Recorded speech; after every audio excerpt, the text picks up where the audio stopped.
morning. Welcome to the Bob and Tom Show. Hello, hello, hello. Here they are right now. Thank you, ladies and gentlemen. Christy will be along at the news desk. There's Pat Godwin in the performance room. Hey, Chick. There's Josh Arnold. Chick. He's at the I Hate Steven Singer sidekick chair. There's Ace Cosby. Howdy. I'm Chick McGee. And here's Tom Griswold. Tommy. There you go. Thank you very much, ladies. That's right. Drum roll, please. Bad boys, bad boys. There What you going to do? What you going to do? So I look around the room. I say, wow, what a handsome man. Thank you. Very appreciated. Very much. Ace just nods. Would someone explain to him how radio works? We're on YouTube, too. So. You're the one that keeps telling him he's a legend. He can do anything he wants. You nut. Well, good morning. Hello. How are you? We've got a couple things sorted out over here. Should be a fine show today. I'm very excited. Doing well. How are you? Good. It's one of those mornings, if only we would talk about what we were talking about off the air, on the air. What were you talking about? We wouldn't be on the air much longer. Oh, I must have missed it. Good. Yeah, me too. Yeah, there's some loose lips.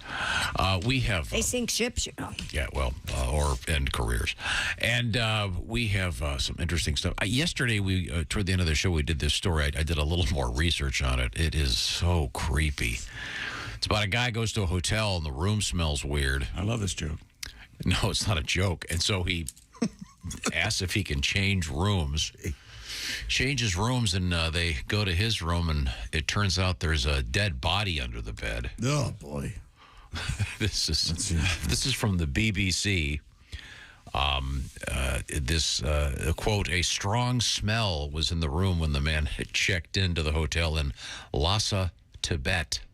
This is Lhasa, like Lhasa Apso, the dog. You think the high school there's the Lhasa Apsos? I hope so.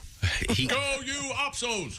The man reportedly said he thought the smell might be coming from the bakery downstairs. Oh, that's a bad bakery. Yeah, well, Yeah. This is where this gets weird. The smell might be coming from the bakery, or perhaps it was the smell of his own feet. Ugh. I mean, You ever see the movie Four Rooms? no. There's a scene where these two kids are in a hotel, and the daughter or the sister keeps saying, "Hey, your feet smell bad," and the boy's like, "No, they don't," and it's because there's a dead hooker under the bed. Oh. So maybe... That's what that reminds me of. Yeah, this is anyway. They moved into a different room, and then, according to the BBC, a body was discovered under the bed of the room he had vacated. Oh, man. Well, you talk about a late checkout. Yeah. You can check out anytime, but you can never leave. Man. Hey, listen, could you bring me some new towels and maybe get rid of the body under the bed? God, that is so creepy. Did they find out if it was a murder victim? Or? It says the last thing it says is police have now arrested a person in connection with the incident. Okay. So it sounds like murder to me. Yeah. Okay. So The game is afoot. there was a time when you check into a hotel, look under the bed.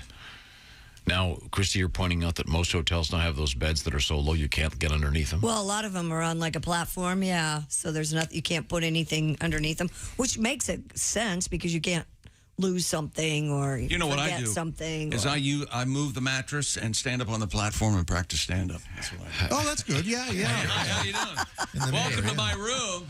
Anybody from out of town? Did you ever notice that... Yeah, this guy knows what I'm talking about.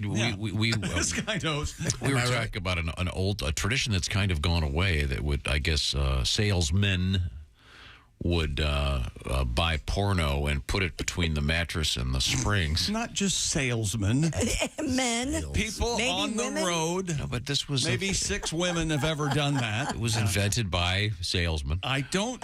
It was a tradition in sales This that is you his would... head, in his head. Let him go. They'd leave their girly mags. yeah. Have you ever seen that documentary they made in like the late 60s, early 70s? It's called The Salesman. I love that It's documentary. Wonderful.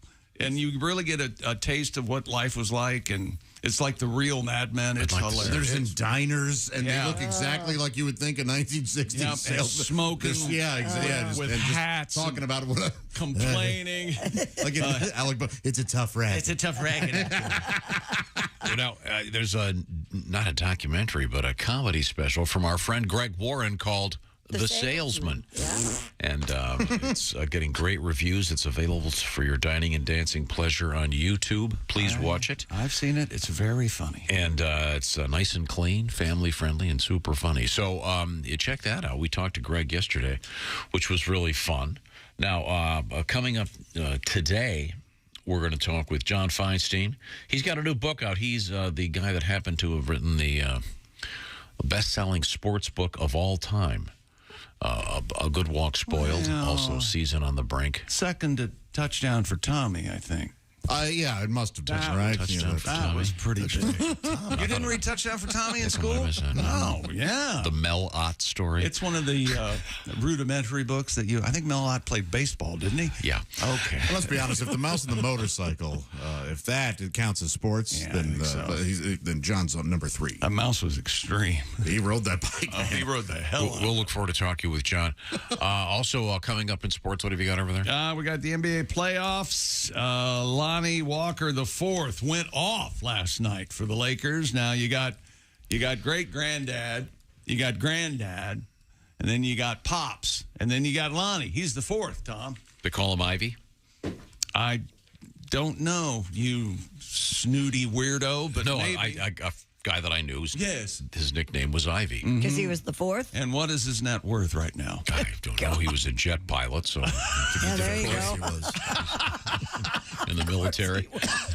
Yeah, seriously. They call his nickname was Ivy because he was IV Roman numeral guy. Yes, I think that's a pretentious statement. Not pretentious. It's just the truth. I'm pretty sure it is. It's reserved for pretentious people. Josh? If you do any... It's a little pretentious just because there's something to be said for the men in that family. They will carry on my name. That's right.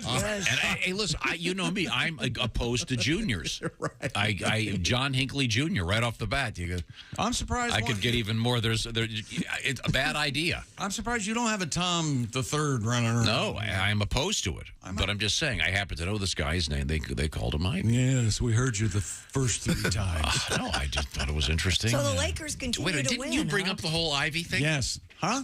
You're the one that brought up Ivy League College. No, you brought up what's his name? Walker the 4th. Lonnie the 4th. I didn't say Ivy. the word Ivy. You did. I said great grandpa, grandpa. Can I teach you Roman numerals?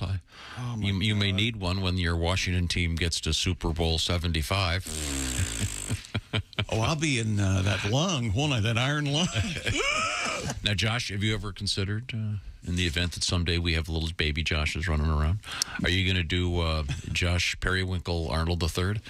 No. Well, it would have to be Josh Jr., wouldn't it? Let me tell you something. It's $10,000 in it for you if you name your first son Benedict. I mean, that's got to be borderline child abuse. It has to be talked about. Someone has to have done that. Yeah. I'm sure. Hey, this will be funny.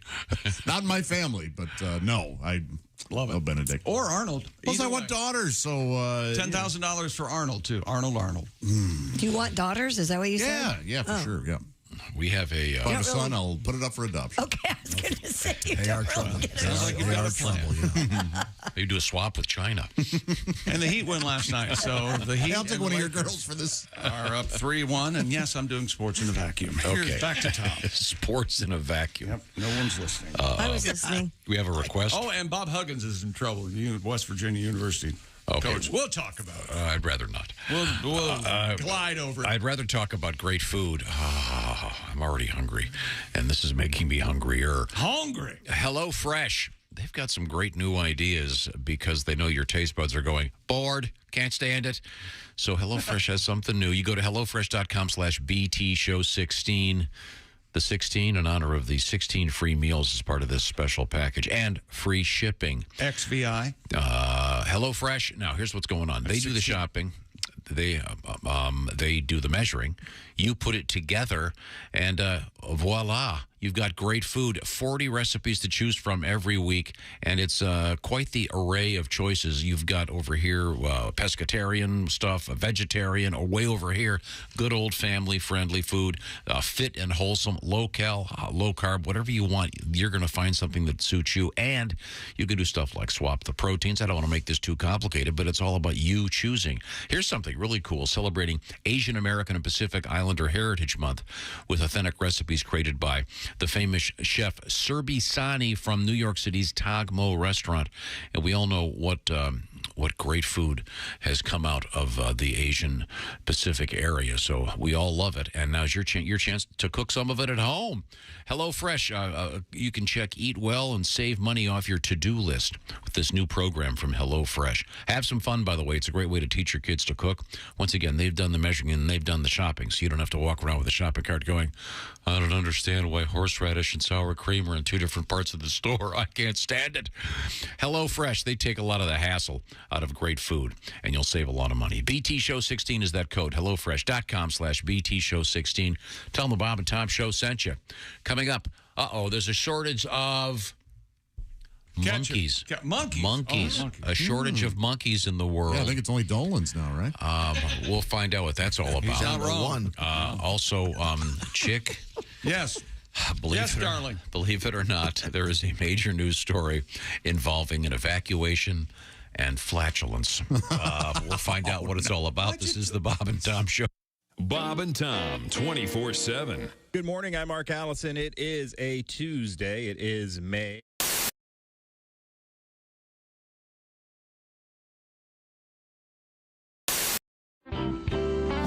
This is the Bob and Tom Show. Hello. And we've had a wonderful morning because we have a terrific guest in the studio. Sitting next to Christy Lee, it's a veteran of many years with a guitar. A guy who... I thought you were going to say bottle. Pat, I tried. Well, this is why I get the reputation of being the dick in the show, but no, I'm trying to do something nice. No, you are the dick on the show. Oh, yeah. Who put the dick on the show? I blamed it all on me. See, this is... I'm not going to say anything until I'm introduced. Oh, I'm sorry. It's Pat Daly is here with us. Thank Pat, you. Good morning, everybody. Nice to see you. Hi, Pat. Hello, Frank. Good to see you. You do an annual residency, if you will, at Sloppy Joe's. That's the place that does the famous Hemingway lookalike contest every year. Yeah. And you could actually... And you win every year, You don't could you? certainly place in that. They've been after me for a lot of years to do that. And now I say I'm too old. He shot himself last year. Oh, yeah. All right. Let me play a song for you. Okay. Please. Ohio is having a blizzard. Missouri is having a flood. Oh, I can't read the paper. It's too small. Just Must a be the minute. martinis. Okay. Where's that music stand? Would you like chicks Okay, here we go. readers? Here we go. You want my Missouri- cheaters? Okay, let me start over. Okay, Ohio is having a blizzard. Missouri is having a flood. Most of the South is having a drought. And Malibu's having a slide in the mud. San Francisco is having an earthquake. They say she won't last through the year. The whole country is reeling in recession, and I'm having one more beer. Oh, I'm having one more cold one till the news and the blues disappear. The world's on the brink, but there's time for a drink, and I'm having one more beer. Oh, yes. wait. My sister is having a breakdown. My son is having a toke. My dad is having his old emphysema, and I feel like having a smoke. My buddy is having a sexual crisis. He's smiling at me kind of queer. Uh-oh. My secretary's having her pregnancy test, and I'm having one more beer. I'm having one more cold one till it all hits the wall and disappears. My wife's having fitsin' and cat's having kitsin', and I'm having one more beer. My daughter is having her nose pierced. My mom is having her butt tattooed. My brother is having an affair with my wife. Uh-oh. Guess who's the one getting screwed?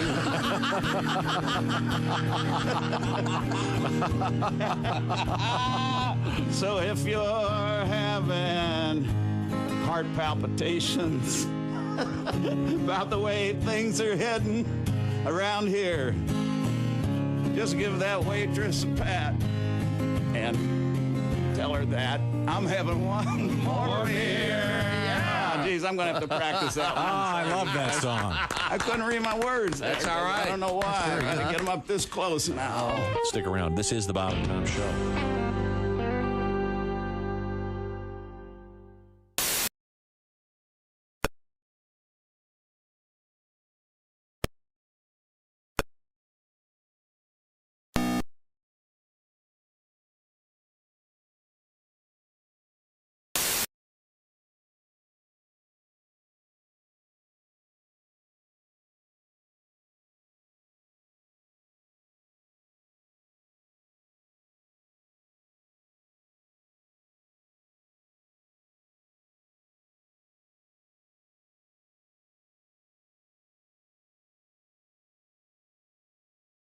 To cover me while I gave Toby's sunroof the O'Donnell Baker Doberman Pinscher. I swear to God I did, man. He tried to sue Sonny's car wash, but they said they weren't liable because he forgot to shut his sunroof. You have to shut your sunroof at the car wash, man. It's state law. That ain't half as bad as the time I dropped one on Scotty's windshield in his first 40 XP. Did it just for fun. He hit the wipers and it looked like a bad game of hot potato. Stop reading the mail and get back to work. Shut up, Randy, before I go outside and open your sunroof. I gotta go. It's Donnie Baker. Hey, Donnie. I heard you guys talking about that man with 13 inches of pork. Yeah, 13 and a half. Crazy. You guys know Jamie Vickers? You know, drummer for Velvet Donger? No.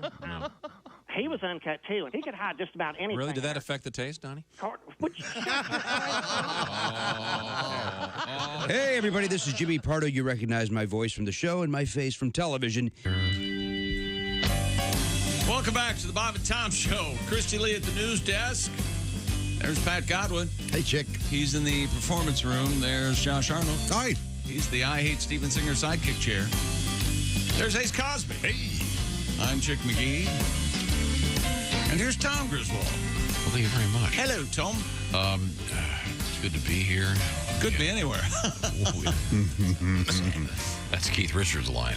I believe he said that at the Willie Nelson celebration. It's good to be. It's good to be anywhere because Keith. Yeah, we are. Glad he's doing well. We have some sporting news to get to, featuring Chick McGee. Also coming up later, we're going to talk with John Feinstein, the very fine author. He's got a brand new book out, and he is the guy that wrote the best-selling sports book of all time, A Good Walk Spoiled. Among many other classics. But right now, Mr. McGee, what have you got over there? Dear Tom, I was getting a ride home from work with a friend. We had some strong winded storms a few weeks ago. I'm sure much of the U.S. had those. I say to my buddy as we're driving home, man, I still haven't fixed that jumping table in my backyard. I need to set that up. My friend said, you mean your trampoline? And he said, I had a choice to double down or admit to Tom speak. And what did I do? You're damn right. I doubled down. Yeah. Trampoline? Well, that's the dumbest word I've ever heard of. And left it at that. Sometimes the words just aren't there. Sometimes. You just can't think of the word you need, so you have We're all really good at Mad Libs working with you. Yeah. And continuing, this is from Michael. Damn you, Tom. The other night, I tried to ask my wife to turn off the fan, but all I could get out was, can you turn off the wind machine? See? Perfectly valid. Perfectly valid. Sometimes your brain's doing funny stuff, and you have to kind of go the roundabout way to get there. So you're explaining your shortcomings by saying you're just thinking too much and too intensely to be able to come up with just everyday words. Sometimes the word isn't there. Yeah. So sometimes you see someone you know really well, and you go, what's that guy's name? It'll happen. And you go, the guy with the mustache and the. I couldn't think of and the unfortunate. One of my favorite actors, Bobby Carnival's name this morning. I couldn't think of it. Really? I don't know why. He's in the Pete Davidson show, Bupkis, on Peacock. And I know, I hear you. I understand. I like it. I haven't seen it. Good, yeah. Nor have I. I've laughed out loud a couple times, but Glad to hear it. It has the Sopranos pass. Edie Falco's in it, so it is a wide berth with yours truly. Okay, very good. And Joe Pesci. I want to watch now. What else is happening in sports? Lonnie Walker the fourth. So Ivy. you got great granddad. Yeah, some people call him Ivy, I guess. Then Grandpa, and then Pops. Lonnie Walker scored all of his 15 in an unbelievable fourth quarter, and the Lakers rally to take a 3-1 series lead over your defending champs. Lakers win 104-101 last night over the Dubs. LeBron had 27. AD is what they call Anthony Davis. He had 23 and 15 boards, Tom. You know what boards are, right? I know that I'm bored. You know, when you talk about a guy being the fourth, and I mentioned that my friend, who everybody called Ivy. I remember like it was yesterday. We were at the waiting for the ski lift. And I was trying to explain to you, they called him Ivy because it's Roman numerals, IV. Right. I think everyone knows that. Well, whenever I think of Roman numerals, I think of this trucker classic. No. Yes, I just love this song. Yes, I want everyone to sing along. Oh, there's 1, 2, 3, 4, 5, 6, 7, 8, 9, 10, 11, 12, 13, 14, 17, 18 wheels on a big rig. Everybody, here we go. Oh, there's 1, 2, 3, 4, 5, 6, 7, 8, 9, 10, 11, 12, 13, 14, 17, 18 wheels on a big rig.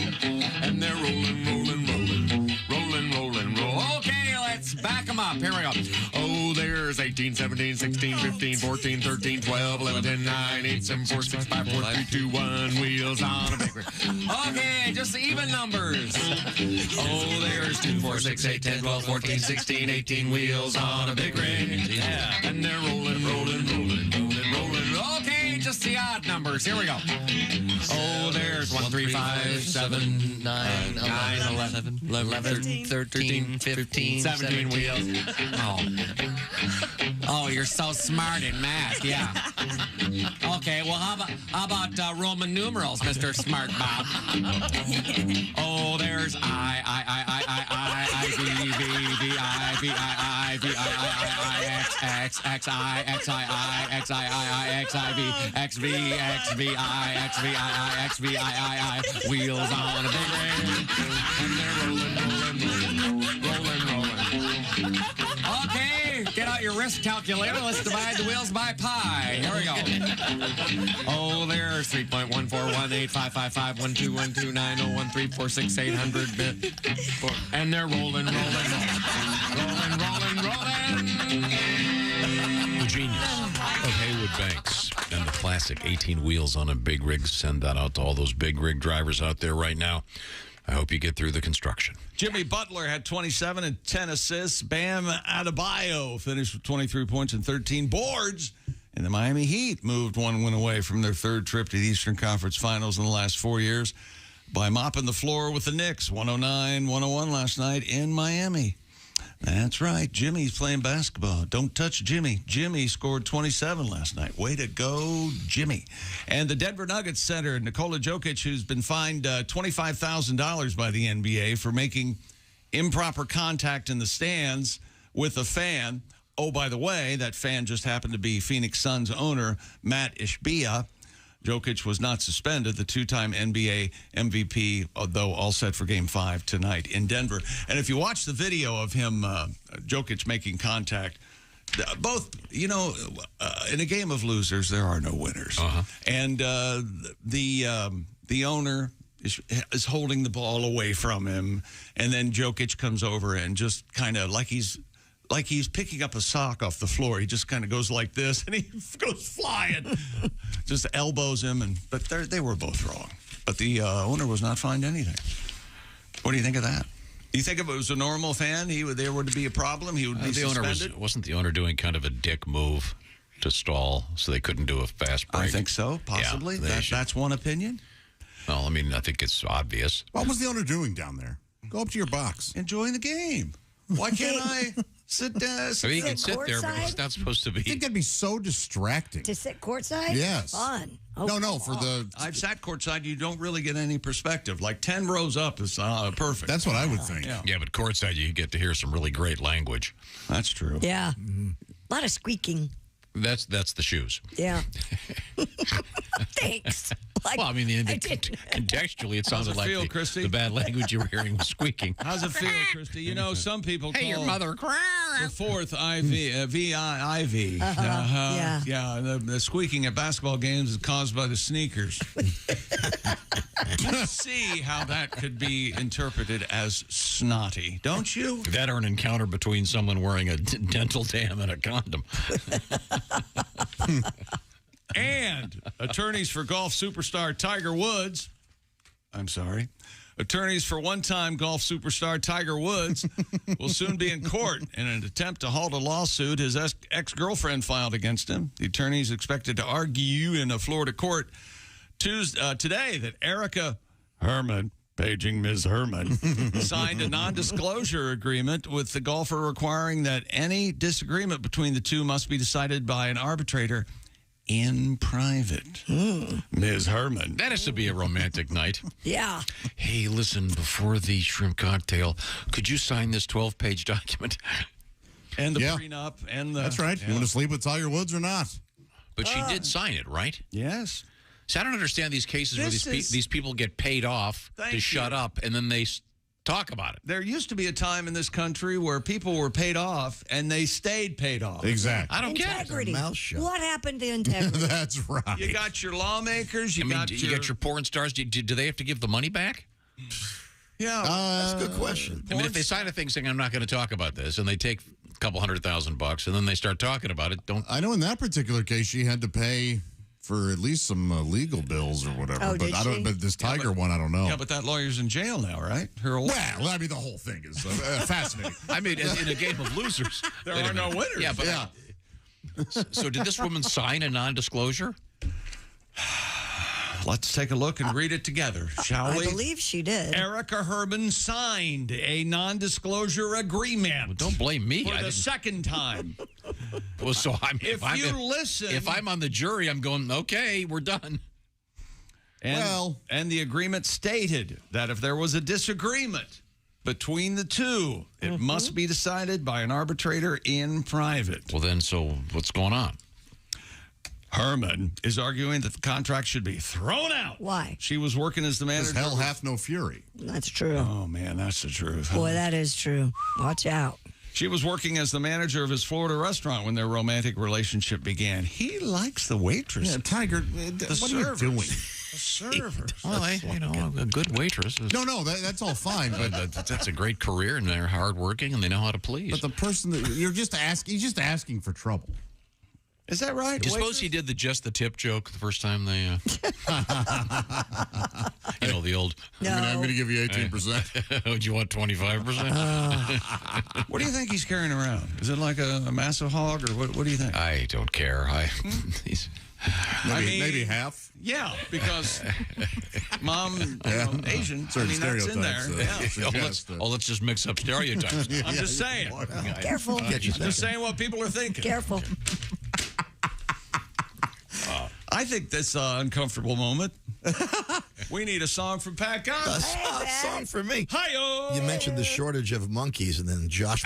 We haven't done the story yet. Josh made the joke. I want to hear the story. That Mickey Dolenz, of course, he's the last monkey. Yes. Oh. And he was always considered the John Lennon of the Monkees, right? Mickey Dolenz? Or was that Davey? No, not really. No, Mickey's really talented. Mickey sang more of the hits. Mm-hmm. He was circus boy, you know. What's Dolenz up to, Pat? Well, he's out on tour. Oh. Yeah. He's doing a tribute show to... you want to hear a little bit of how it goes? Please. A lonely. He's a really interesting guy. I let Godwin do the song. Don't care. Well, no, I think I'm trying to infuse this. No need. With nonsense and blather? Sure. Yeah.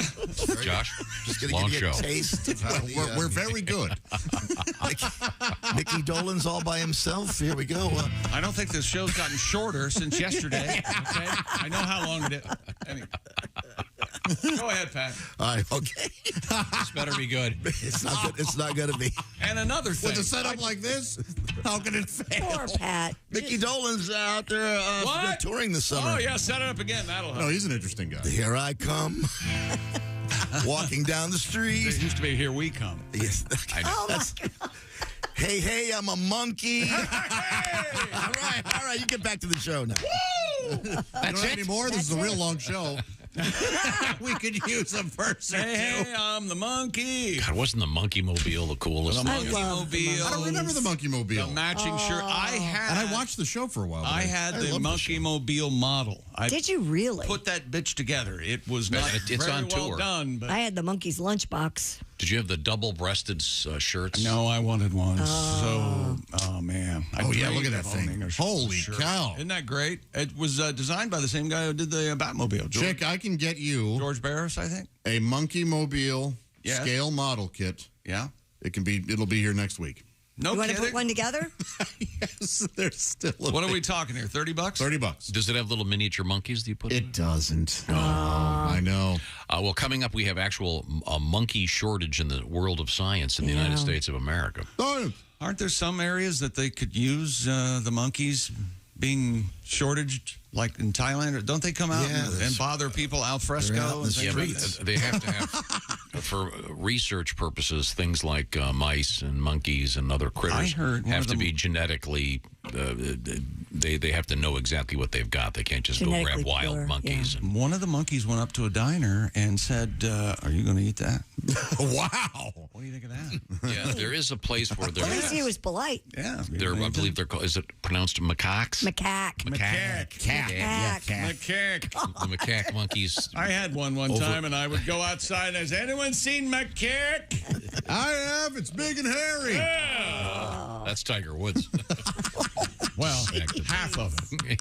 Thank you. Thank you very much. Just the tip. I'm sorry. So is that the Tiger Woods story? That's a Tiger Woods story. Yeah. I was hoping that Josh would jump in with what he lacks in relationships, he makes up for in driving. But he didn't come to the table. I don't know.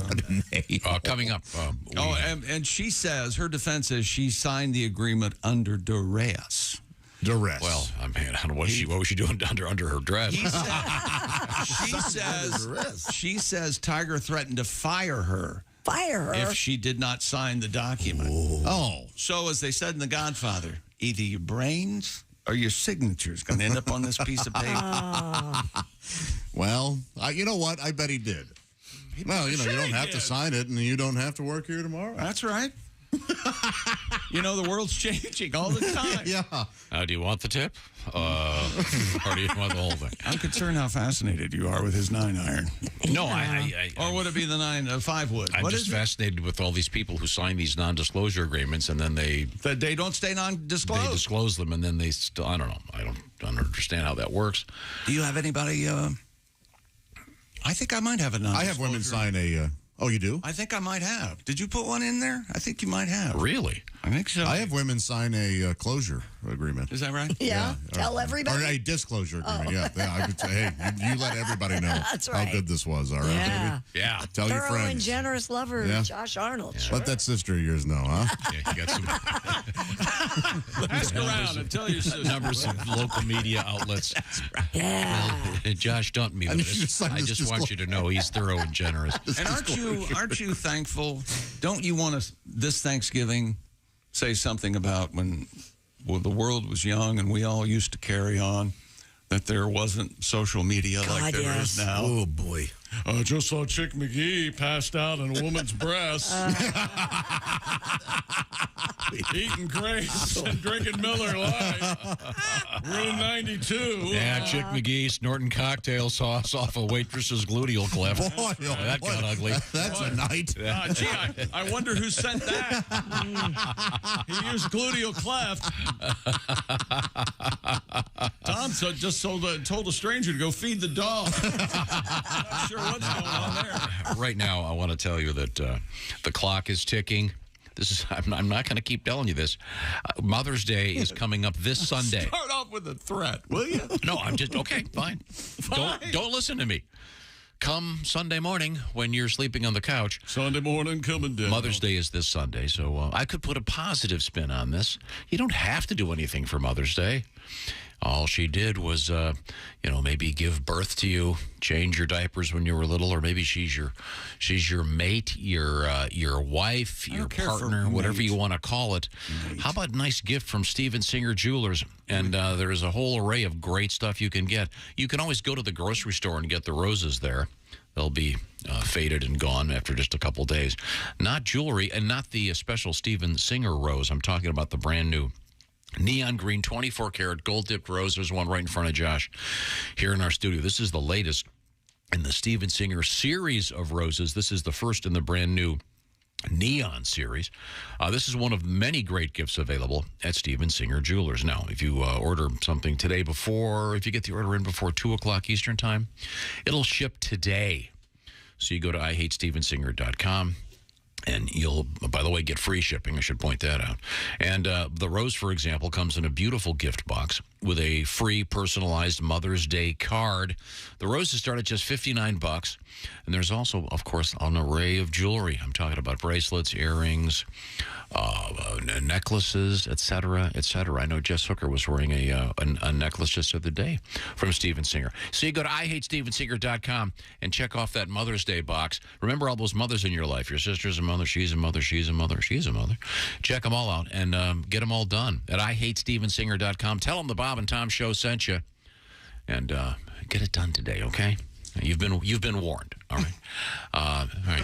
You've been officially warned. Coming up in South Carolina, a cool story about maybe having your dog become famous. Really? Yes. Oh, it's fun. I really love the story. Now, a story from the NFL about Andrew Luck and a high school threatening to withhold all toilet paper. Boy, there's a solid That's a great idea. Yeah. Oh, okay. We'll show you. Said the janitor holding a can of gasoline and some matches. I'll be right back. It's the Bob and Tom Show. Text us at 888-262-8661. More Bob and Tom next. State law.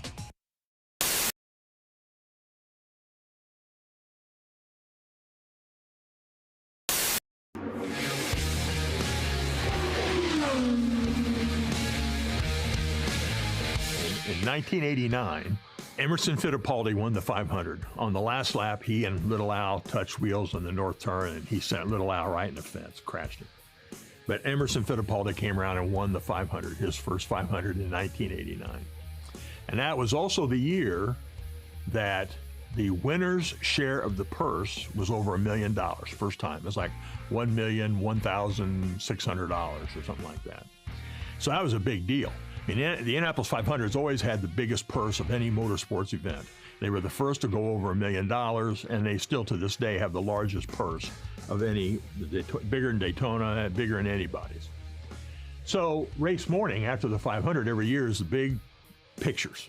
The winner and the crew all come back to the speedway at 9 a.m., and they put the car on the straightaway, and they take all the sponsor photos on all these pictures. Well, Ron McQueenie was the chief photographer at the Indianapolis Motor Speedway for 40 years. And Ron had the great idea, we need to take $1 million in cash and place it on Emerson's car. So they get hold of the office, we need $1 million in cash. All right. So they bring out $1 million in cash in these bags with real money.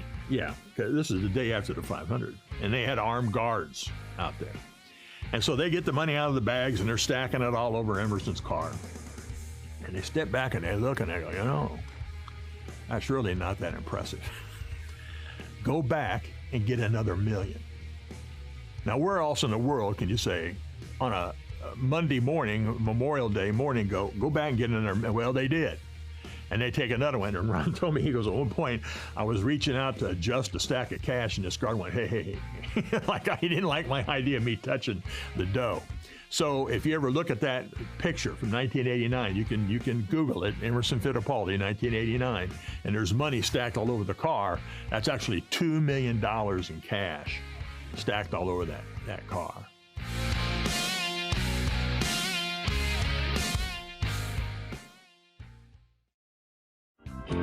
What do you want to hear? Well, I was thinking What song is it you want to hear? I was thinking since it's summertime. Yes. And everyone's watching baseball, playing baseball. Do you know your softball tribute?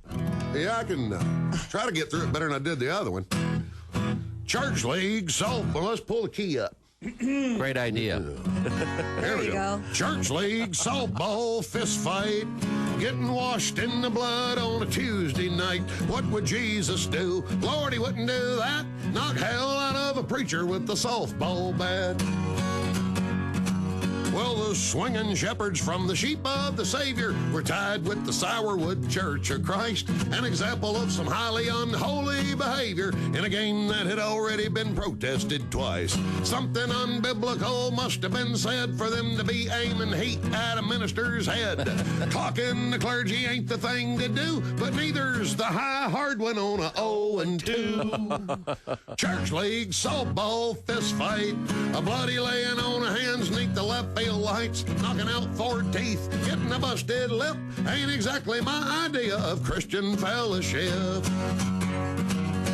Church League softball fist fight, rolling around the pitcher's mound, it just don't look right for nice people from the church and the Sunday school class to trade the cup of brotherhood for a can of whoop ass. Ooh, yeah. Thank you. Tim Wilson.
And Jesus said, take this bread and eat it. It is my body. And the disciples said, Jesus, we're all on low-carb diet. We appreciate you dying for our sins, but we're all trying to slim down a little bit. We want to look good in the painting. And then the thing between your frenulum. back door and your What? genitalium is the perineum. Is that what it is? Perineum? Perineum. Okay. Perineum. Just refer to it as the... That's like an azalea. In slang, can we use the word taint instead of the taint, back of course. door? My husband calls it the beach. The beach. Really? You know, you can almost hear... Hey, let's have a little picnic at the beach. Why does he call it the beach? I don't know. That little area down there is the You mean beach? he goes, oops, I hit the beach. Is that what he says? No, when we've Does talked he, about this subject before. Does and he like it? Does he like it when you're on the beach? Does he like you to? He likes it on the beach. He lives in a different century than me. play with his beach? No, I'm likes just it when saying you that's play what with he the calls that area. And what? How does that come up in conversation? The general rule. Pass the salt. By the way, my beach itches. All right, man, let's hit the beach. Comedian Matt Weinhold is here with us. I think that you should avoid all sort of living with anyone. Even if you're married, don't live with them because that'll mess it up. That's what messes it up. Because remember when you're dating, it's so great, it's so fun. You go on these dates and you go and you get coffee and you see movies and you talk and you have this wonderful sex and it's, I love you and I love you. And then you go home and I love my cable and I love my refrigerator. I love my life. And then they move in and then they're right in your face. And, Hi, we live together now. Hi. What are you doing? What are you thinking? How about now? Or now? How about now? That was yesterday. What about now? Where are you going? What are you doing? Who was that called? Hi, this is Augie Smith. You're listening to Bob and Tom 24. There's details on that coming up. Welcome back to the Bob and Tom Show. Christy Lee at the news desk. Hey. There's Pat Godwin. He's in the performance room. Hello, chick. There's Josh Arnold. Hey. There's Ace Cosby. Hey. I'm Chick McGee, and here's Tom Griswold. Thank you very much. We were discussing the monkey mobile for some reason.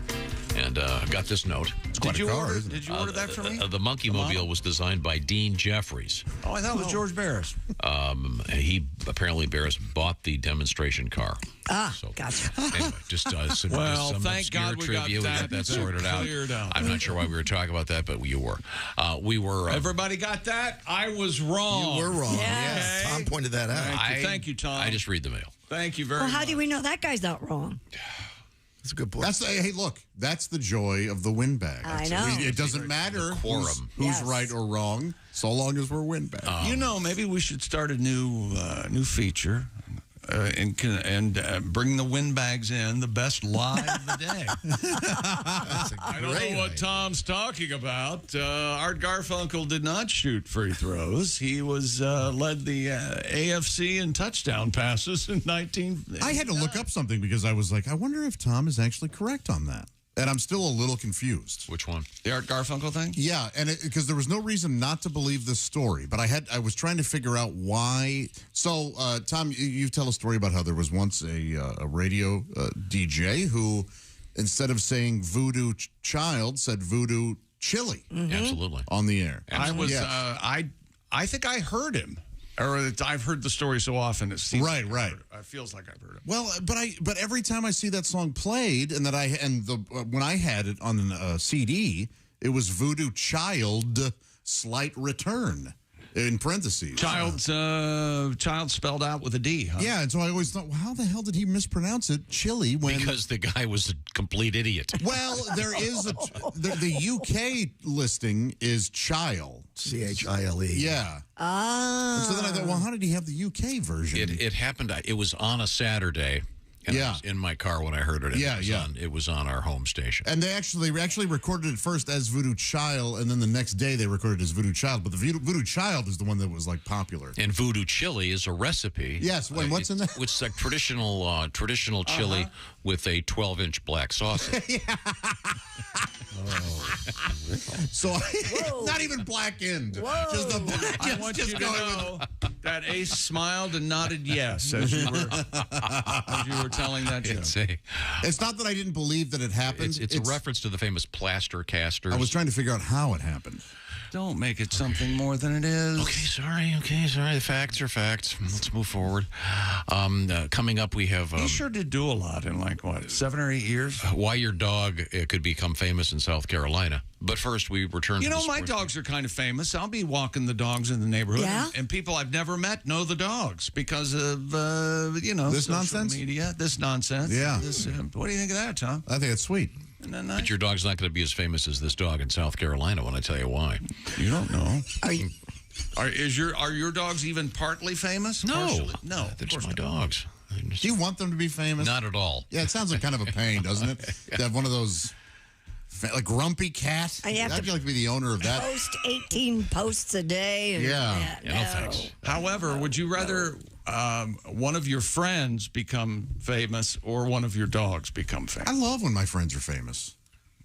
Again, I don't... Because it means they're doing well. My dogs are hard. I had to take my dogs out this morning at 3:20 a.m. because one of them had an issue.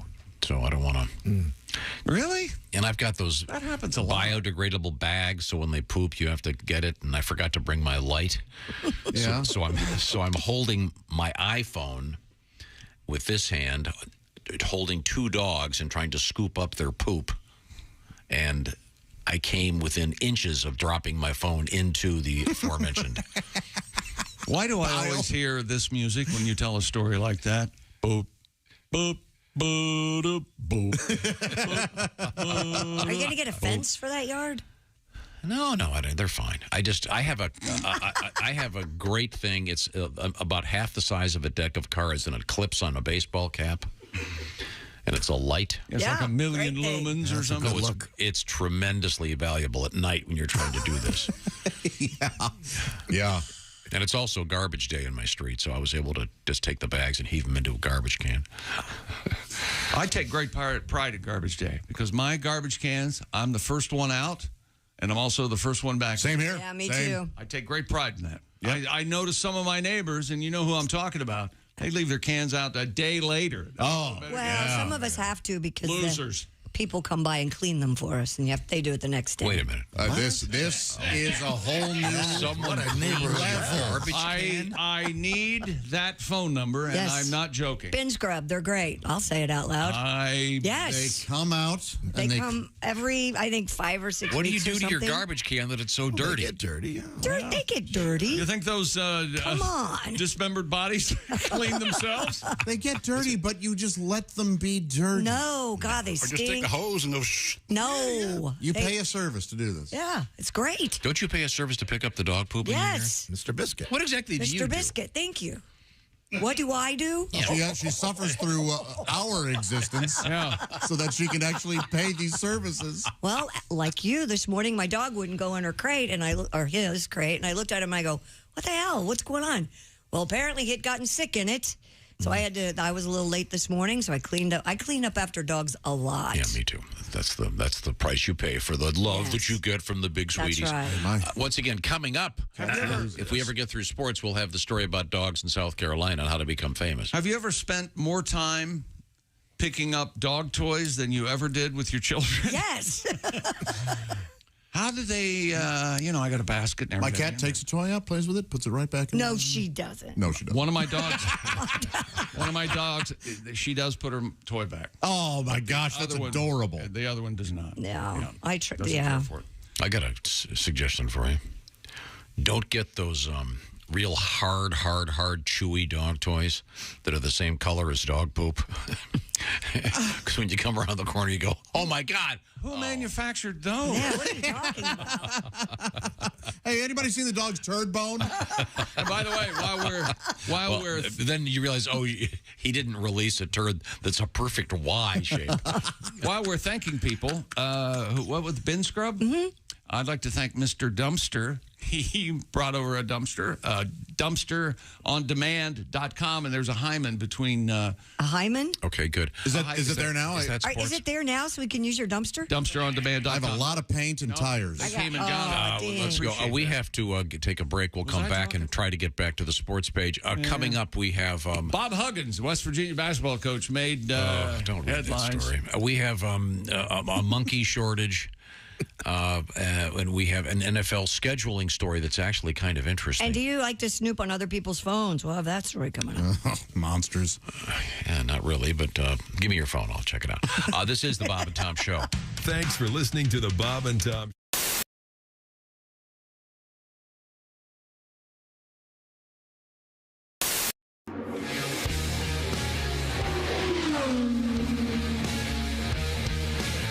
Obviously, Floyd's a legend. I mean, he was a rookie in 1957 or 58. 58, I think. He was a rookie. 4-time winner. Unbelievable fan. So I'm doing The King, and we're in Tony Bettenhausen Jr.'s garage doing Dick's Picks. And Bob, AJ, was in the garage with us. So we start doing a pair of kings because AJ was the king, and then the king, Elvis the king.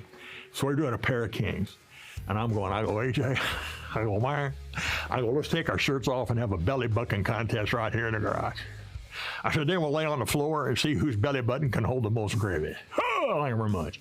I said, I want to help you, AJ, on race day. I'm going to be on your pit crew. When you come in, I'm just going to put my belly and flop it on the rear wing. Front end will come in the air. They'll change them tires. Off we go. And so we're doing all this, and people are dying. Well, then I talked to a crew member later, and AJ had the Bob and Tom show on in the garage. About halfway to that, he just looked up and he goes, shut that shit off.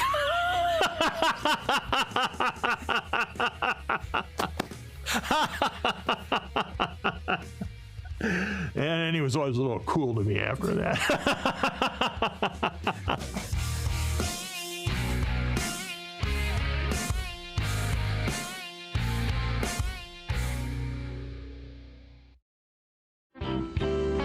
One of the things I like about you is you don't necessarily lower your sights when it comes to some of the things you do. You're willing to go out on a limb. Oh, I have no sights. You're willing to go out blind. You're willing to go out on a limb and do an impression that perhaps most people aren't going to pick up on. I'm fearless, and I respect you for that. Thank you. Especially when there's a high quality to the message, and of course, I'm referring to Gregory Peck. Oh, yes. Now, Gregory Peck, Gregory Peck, not familiar to everybody necessarily, a brilliant actor. Not everyone knows who he is. That's right. But if there was a period of time in which he was a big leading man. Mm-hmm. He was one of the biggest stars in Hollywood. And he was in something you don't see much anymore unless you look hard, and that is what I would call an important movie. Yeah. There are a lot of great movies out there, usually The Omen, independent movies. No, Boys from Brazil. To Kill a Mockingbird. Yeah, I don't mean the... Okay. But you know what I'm saying. There are a lot of great movies out there these days, but they tend to kind of, you got to look for them. A lot of the stuff that gets a lot of publicity is just a bunch of crap with a bunch of crashes and the same old junk. But... To Kill a Mockingbird was a great film. One of the great films of all time. And, Yes. and you do one of the few tributes to it. Well, yeah, it's a great movie. You learn a lot about tolerance and diversity from it and stuff. But it was made in like 1960 or whatever. And America's changed a lot since then. There's a lot of groups in this country, not even just racial or ethnic groups, but groups of people who define themselves a certain way. And a new one pops up every week. We're like, all right, we're weird, but you better like us, or you're a jerk. Like, all right, we'll write you down on the list. Yeah. If they made To Kill a Mockingbird now, it'd be like 10 hours long to cover all these different groups. How true. Atticus Finch would be out there telling his little daughter, Now, Scout, remember how I told you that black folks are just the same as we are, but to treat them with respect. Well, the same goes for these Shiite fundamentalists who just moved in across the streets. They just believe different things than we do. So if you see them out there stoning one of their women to death for sneezing on Wednesday, you pay them no mind. Nobody likes a nosy Nelly. And in this house over here live coprophiliacs. Those are people who derive sexual pleasure from human feces. Now, just because they're unrepentant dump truckers, and we're not, doesn't mean that we are somehow better than they are. They work hard, like all Americans, to put food on their table so they can eat it and poop it out and have sex. I don't know how it works. I don't want to know how it works. There's have to be tolerance. no Oscars for that movie. No. Mike McRae. How about that?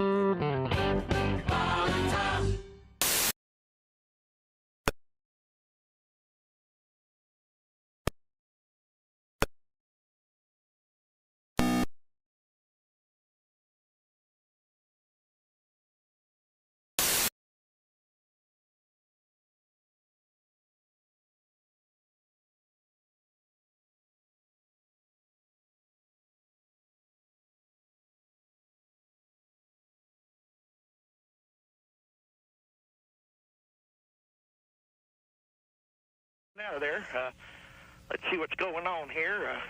Oh, God! Oh, help me!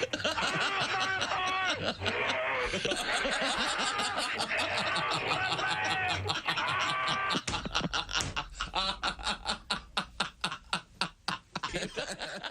Hey, this is Larry the Cable Guy, and you're listening to Bob and Tom 24/7.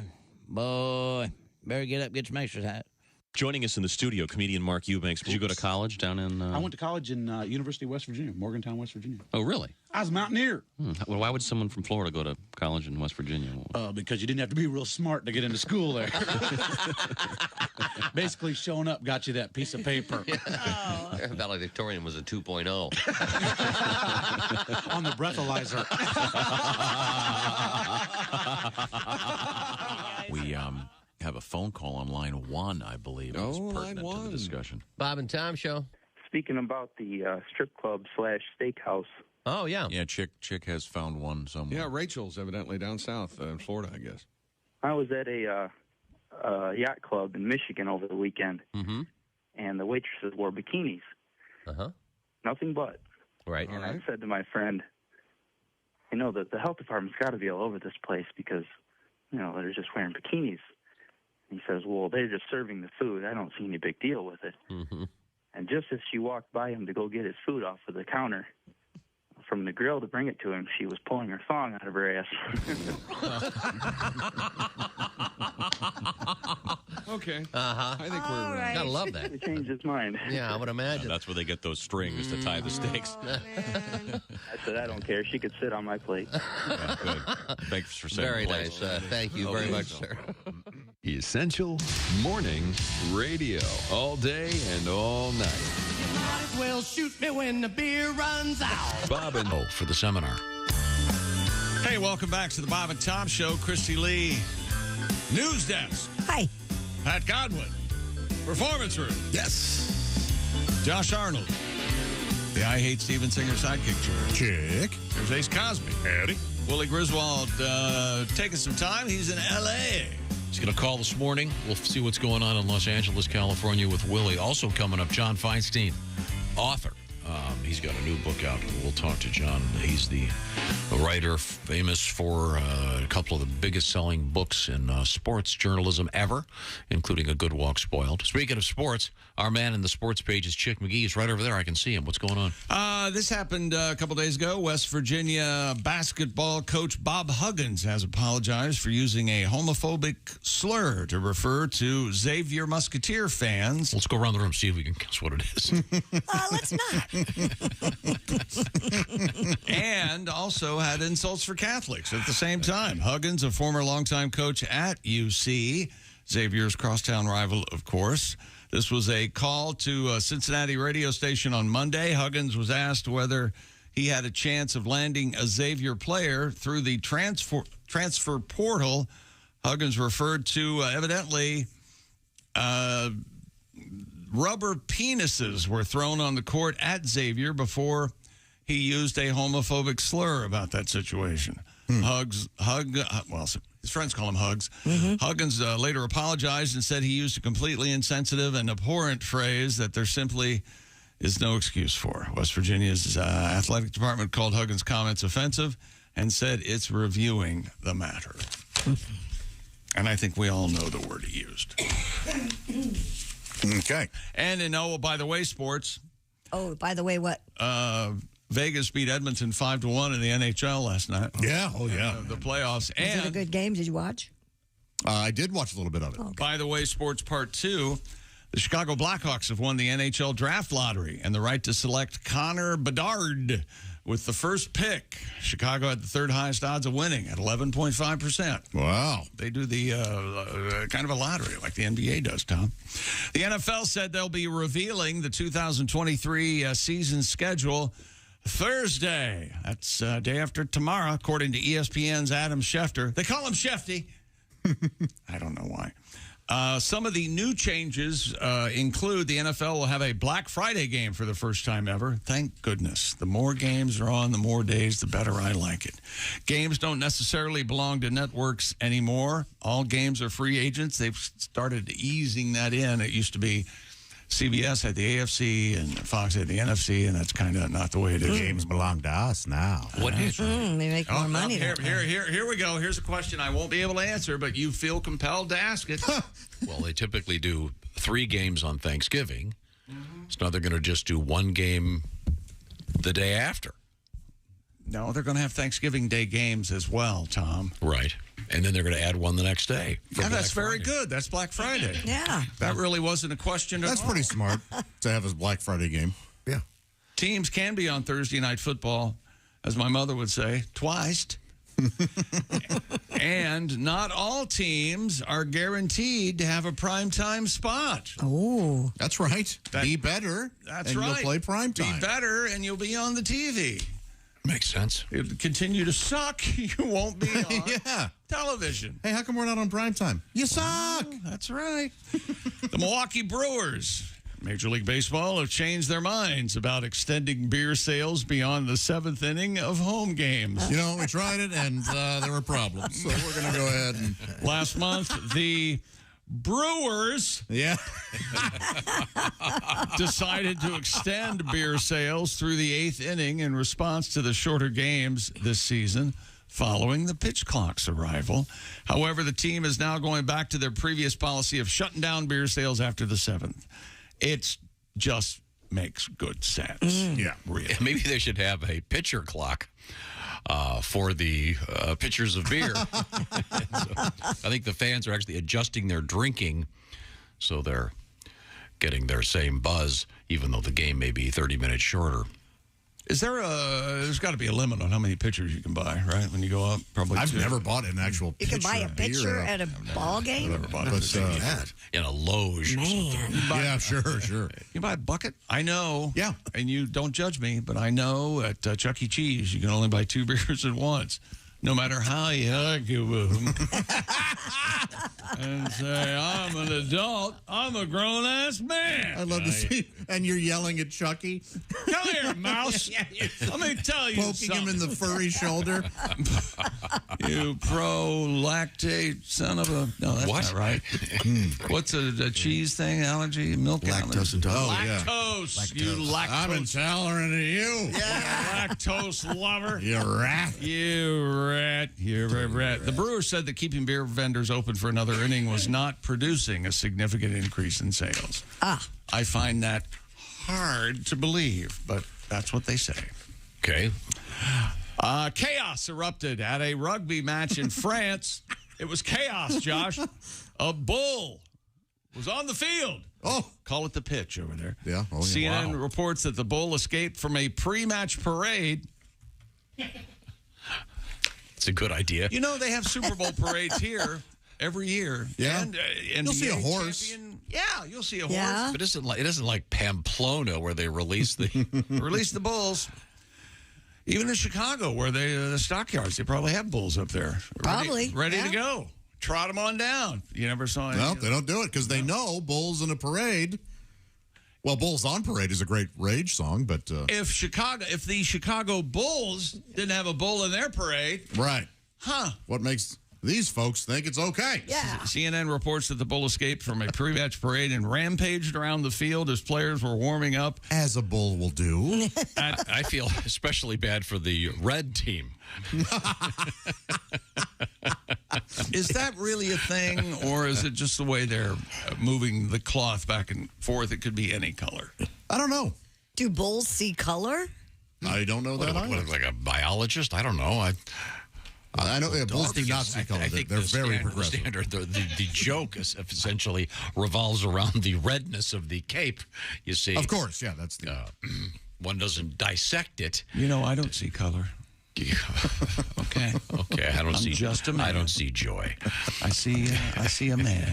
Bulls have no red receptors in their retinas, making them colorblind to even the swankiest of capes. Well, thank you, joke killer. So it wouldn't matter if the team wearing red. Hang on, she'll be able to redeem herself. Can you look up the name Gilbert Brutus? All right, we need you, Tom. We need a public retraction of that joke that you told, please. Now that you've been. It doesn't matter if the team was wearing red. The Bulls would go after all of them. Okay, thank you. Gilbert Brutus is a rugby league stadium in France. But who was Gilbert Brutus have a stadium named after him? Does it say anything? It's actually a brutal dictator, but otherwise. Brutus.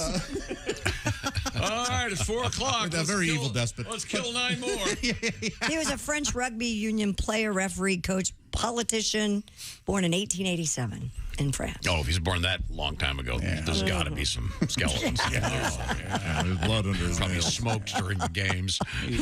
Ate soup out of the skull. Yeah. So Well, that's how one did it's it. the old adage, I went to a bullfight and a rugby match broke out. Oh, wait a minute. No, I went to a rugby match and a bullfight broke out.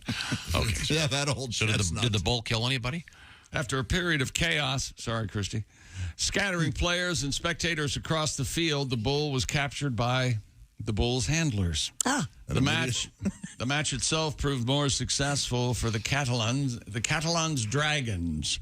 They secured a 24-12 win over the reigning Super League champion, St. Helens Volcanoes. Wonder if the bull knows the touch command. Let me look that up. Oh, yeah. Bulls cannot respond to touch command. Get the dog whisperer over there. See if you can train a bull. Doesn't he just go... make that noise with his mouth? Something. I don't know what he did. Yeah. Oh, that guy? Yeah, the dog's... I don't Caesar Romero or whatever his name Caesar Miles. Milan. Caesar Romero is the Joker. Is the Joker in the Ooh, I'll train your puppy. 60s era Batman. If it isn't the Dublin Donut. He's the guy that refused to shave off his mustache Yes. for the role, so they just painted it white. Oh, I loved Batman as a kid. Hilarious. That's a man right there. Yeah, coming up, we have what in sports? World records. Okay, good. And Andrew Luck isn't back in sports. Oh. All right. And are you a snooper? Do you want to grab your mate's phone and go through it? No. The numbers are they're really interesting. How many people do that? It's not my thing, but whatever.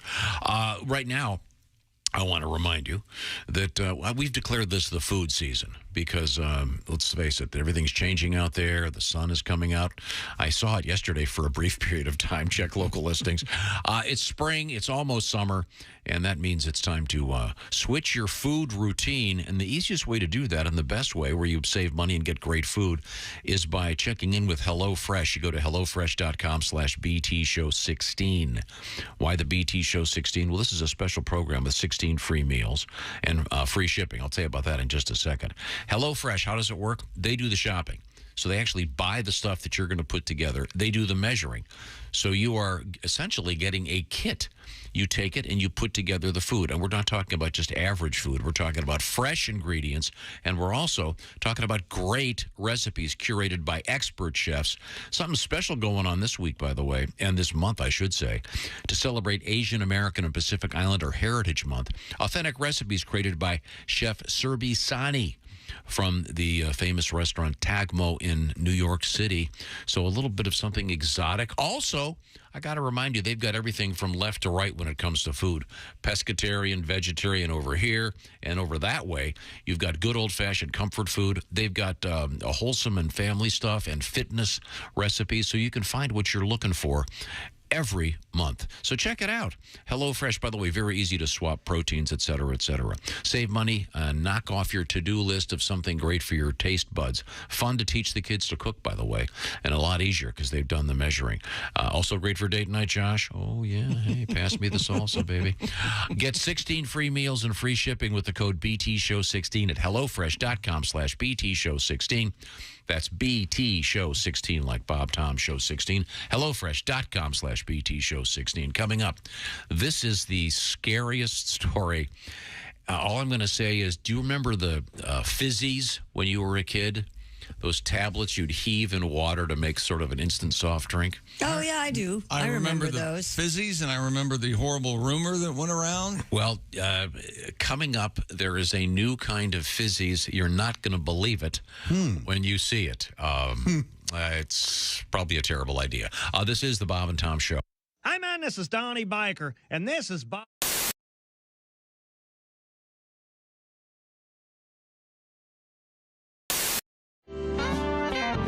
Last time you were here, yes, you got talking about catchphrases. Oh, yeah. I'm not even sure you remember this. In fact, I remember it. we actually use it. We use it a lot. Right now. And How's that working for you?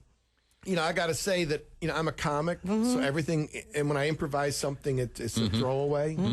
And I'm certain that I've thrown away my career and the potential for a decent career 100 times. I've had people say to me, you know, that baked bean bit, the funniest thing I have, and I don't know what Don't know what they're talking about. You know, because it's like, you know, I got my stuff, and then I got my, because you had that guy on from Bruce Springsteen earlier. Sure.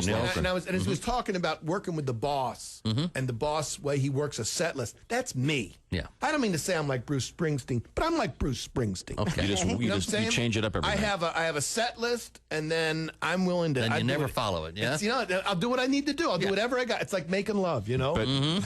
But you do it right now. Oh, that's right. See, we love that phrase, and you've given it up. Then we were hoping. I did it. You know, and when I did, there's no right now T-shirts. When I did the Bob and Tom Show tour, I don't know if I told you I did it. Sure. And Chick introduced me. He introduced me with that catchphrase. Oh, yeah. It's starting. It's starting. Is it Sweeping America? And we want to. We'll bring you back on the tour, but only if we can do the right now thing. Oh, look! Could I hear I gotta do? Could I hear the baked bean bit right now? Because, you know, sometimes my mom used to make baked beans with her special sauce. Yeah. Which was mustard, ketchup, and sugar. And she would, you know, she goes, go on to the dinner, come here right now. And she had this really deep voice. That's before she stopped smoking. Yeah. She was a Pall Mall babe. Wow. Did the sugar make the beans Brown sugar. Sweet. It was a brown sugar. It was like the best thing in the world. And my father was overweight, and so my father, and no matter what, she couldn't do any wrong. You know, this is the greatest thing I ever, you know, it's mustard and ketchup and brown sugar. A lot of sugar in there. And some Campbell's baked beans. And he we could have, if God bless my father, may rest in peace. He would have been happy with a trough. Fill it with oats. And I'll tell you something. My father lived for dinner. Did he? Mustard? Yeah. Because my father, my father was, he was a real man. He was a Marine Corps lieutenant colonel. We've talked about this before. Sure. Yeah. Oh, yeah. My father was in World War II. My grandfather, World War I. I enlisted in the Army out of high school, just missed Vietnam. But I was in time for our country's war on drugs. How'd you do? Technically, I fought for the other side. We have to take a break right now. Right now.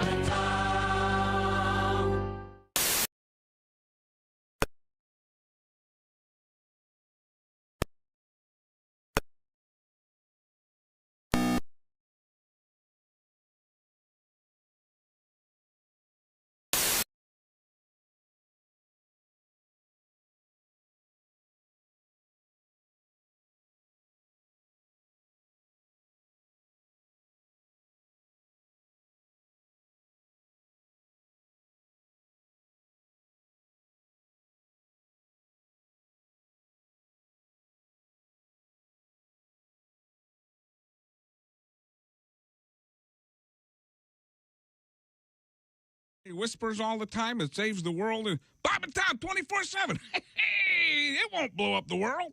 With us in the studio, comedian John Heffron. I think since we've talked, you've gotten married. Yes, I've been married for, let's see, I won Last Comic Standing on a Tuesday. I got married the Saturday before, which I would highly recommend anybody who's about to get famous, get married 3 days before. Really?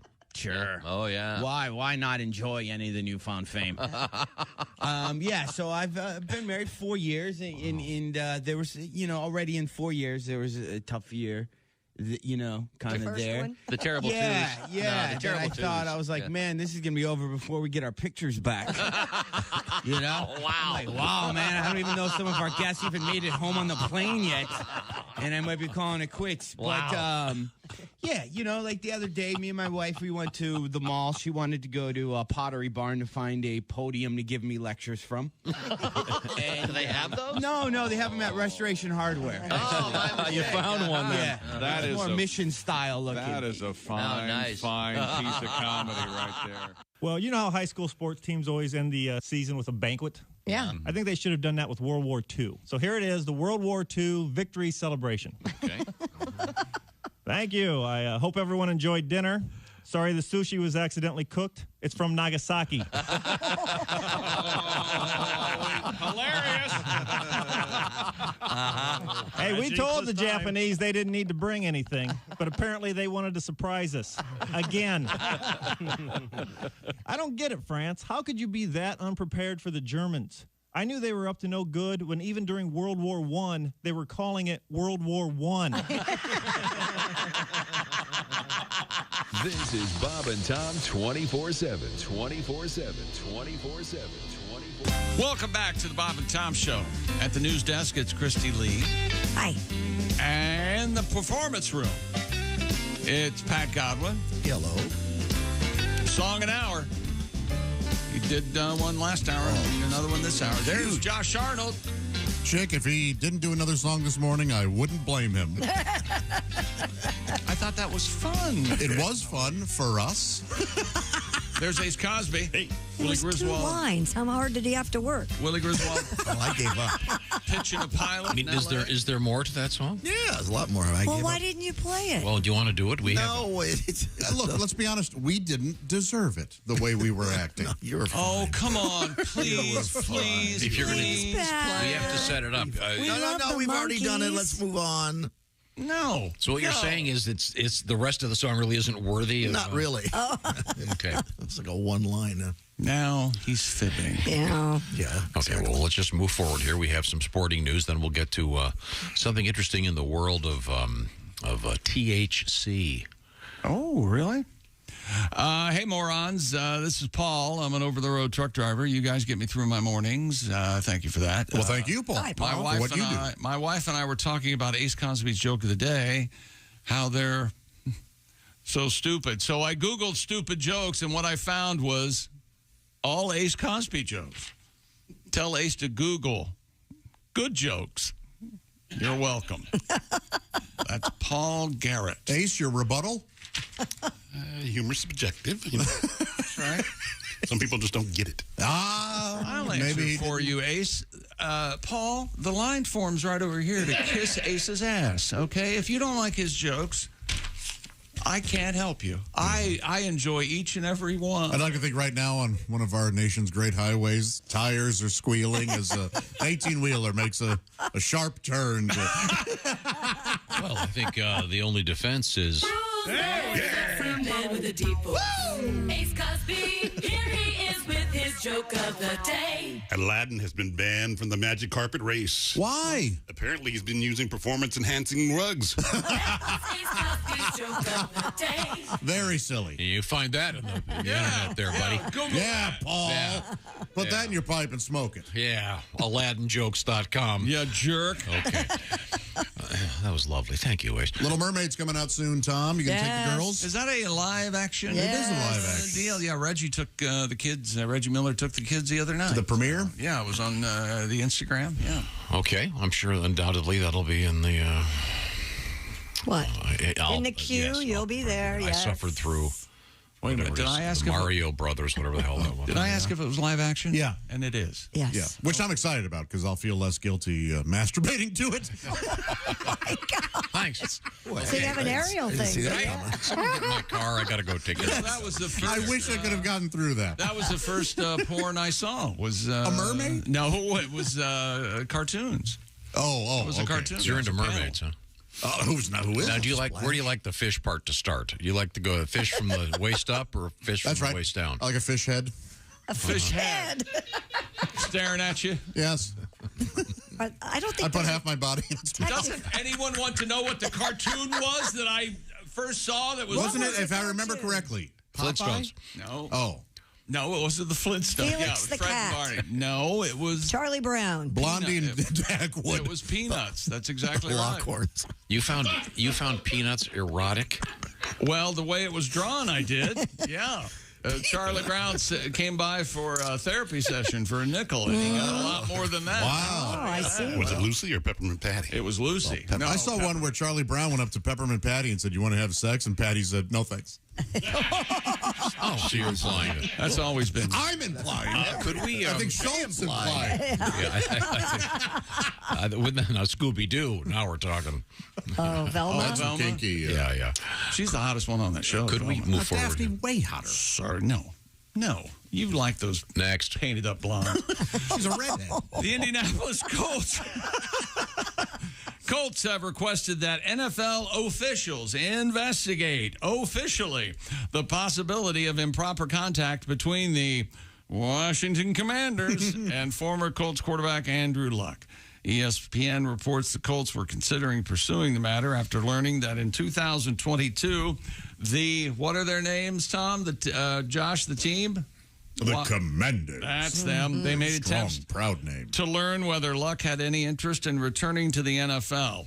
He said he did, so that left the Commanders out. Wait a minute. Colts owner Jim Irsay tweeted, if any NFL team attempted to contact Andrew Luck or any associate of him to play for their franchise, it would be a clear violation of the league's tampering policy. And the Dolphins most recently got caught tampering their fingers in the cookie jar. Okay, I'm confused. They were debited a draft pick. I'm confused. Of course. Andrew Luck is retired, right? So why is it why is it the landscape is littered with but why NFL is it the Colts players business? Because that's the contract that he had. He got paid, what, $28 million to walk? And if he comes back, he has to talk to the Colts first, or maybe the Colts get compensation. That makes sense, Christy. So, Sure it does. Yeah. Okay. Yeah. In that case, it does.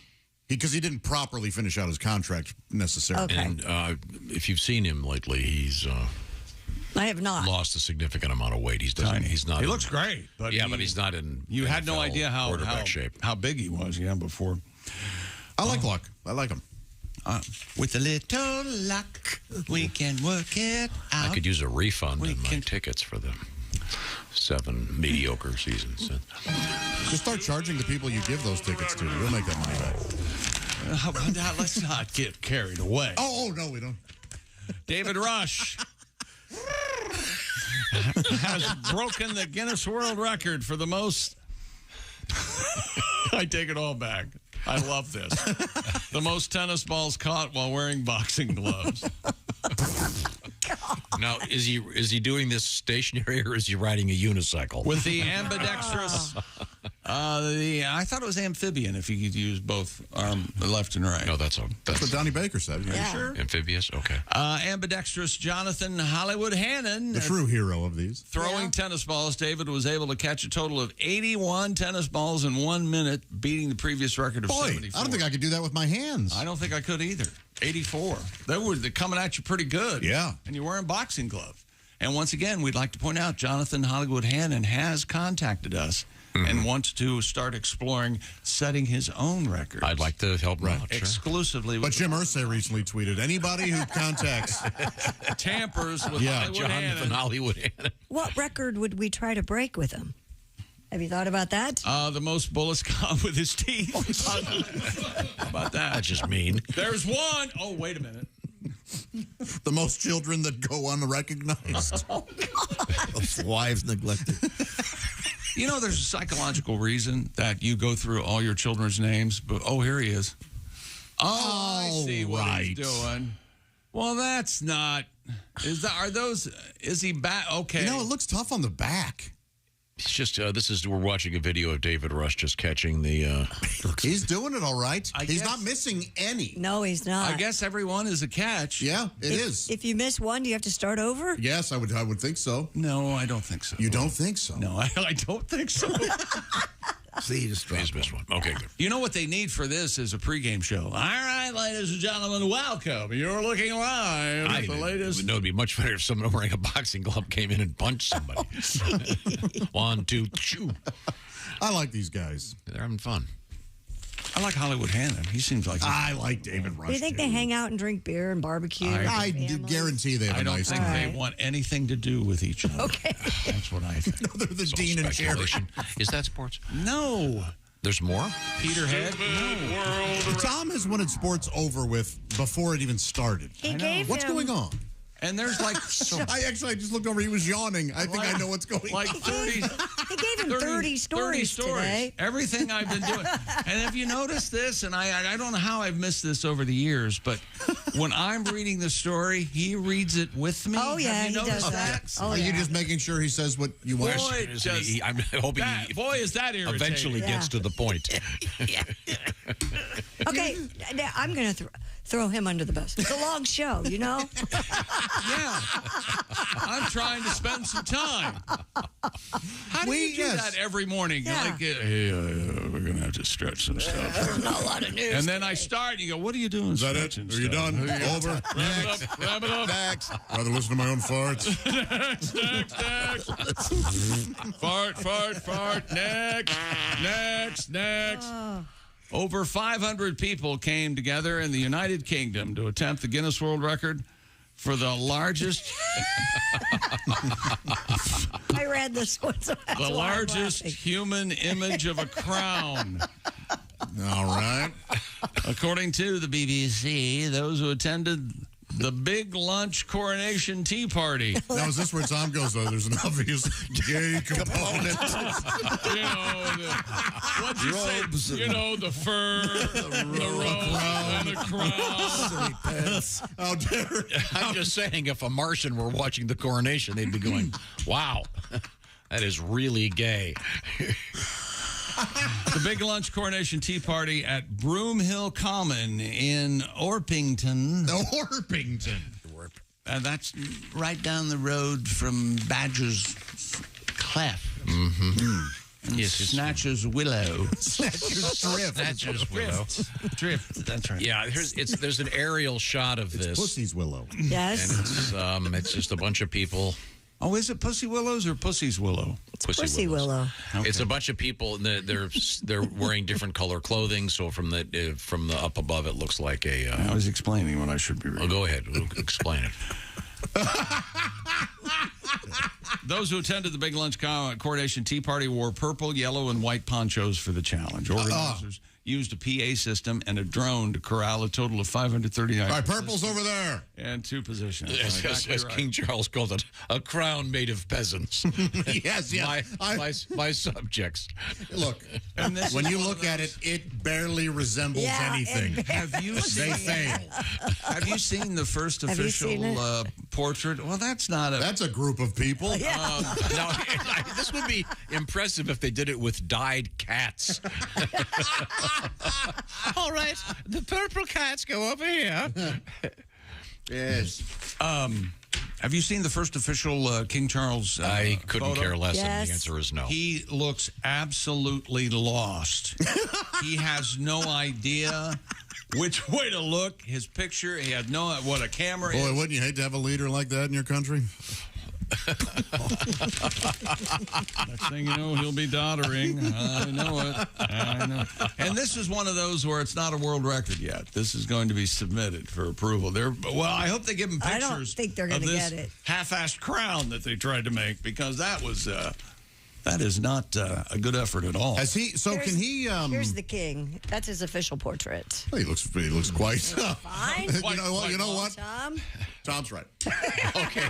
I said he was lost. I am going to defend myself right now. He's out of his mind. Wait a second. I can win this argument very quickly. All right. Looks like a man playing dress. You and I have both seen the stage play Hamilton. I've seen it 3 times. So? And it's Hamilton, and there is a really great comic moment in Hamilton where the king, it happens, what, twice during the play? The king sings, and it's really, really funny. And the guy that does it in a very effeminate way. Is that fair to say? Enthusiastic. And that portrait of... Enthusiastically, not necessarily a feminine way. Just, no, I'm not participating in this. So you're saying the portrait of King Charles looks like it looks like he's about to break out in... He kind of looks ridiculous. It looks like a grown man. He is holding. You know how at weddings now they have like photo booths and they have all these stuff you can wear. He looks like the loser on Queer Eye. Well, after they finished him off, he looks unconvincing. I know. Despite the way I act on the air, I don't want our show to be over. Me either. No, I'm saying it looks much like the costume. It looks like a costume. Hamilton. Yes, it doesn't look like anything real. There you go. Well, now I can be on board. But if you've seen Hamilton, you've seen that presentation, you know what I'm talking about. No. I haven't. All right. Well, not everyone interprets it that way. Believe me. Really? You're warped. No, I see the truth that others are pretending to ignore. Oh, boy. He believes that. Boy. He really believes that. Don't admit it looks ridiculous. Yes, it does look silly. If the president of the United States, I don't care which one, any of the last 5 presidents dressed like that, it would be like a National Lampoon cover. Now wait a minute. Can you imagine if Joe Biden or Donald Trump, I'm not trying to... any of them. Any of them walked out dressed like that. Well, we're not known for having a king, having a monarchy. Thank God. It's the same outfit they've worn for billions of years. He is holding the orb of death. Have you seen that? Yes. It's just, yeah. Whoever, he throws it into the crowd. Maybe it's because he's so slight. He just doesn't seem kingly to me. Do they have his ears pinned down? It looks like his ears are. Which president could pull that off, do you think? A king? I don't know if anyone... That look, that particular... I'll tell you who, and still pick up chicks. Yeah. Damn right. Yeah, probably. That's what I was fishing for, and you got the right answer. Billy C. Talk to the prune king, baby. That's right. You think this scepter's Look under this You know what? Not anymore, I don't think, just because he's so frail looking. He is but, frail. Yeah. Okay, well, is that sports? Yes, sir. Hey, Rocky, this is what you farted for.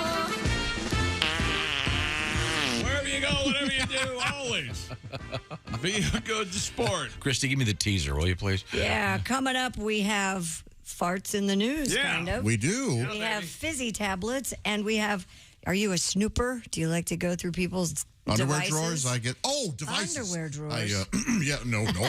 Coming up, that. We'll talk with John Feinstein, the author of many great books about sports, and he's got a new one. We're going to talk to him about that coming up. and see what his take is on the latest thing in the world of sports. This is the Bob and Tom Show. For a complete copy of the Bob and Tom Show contest rules, go to bobandtom.com/contest-rules or just scroll down.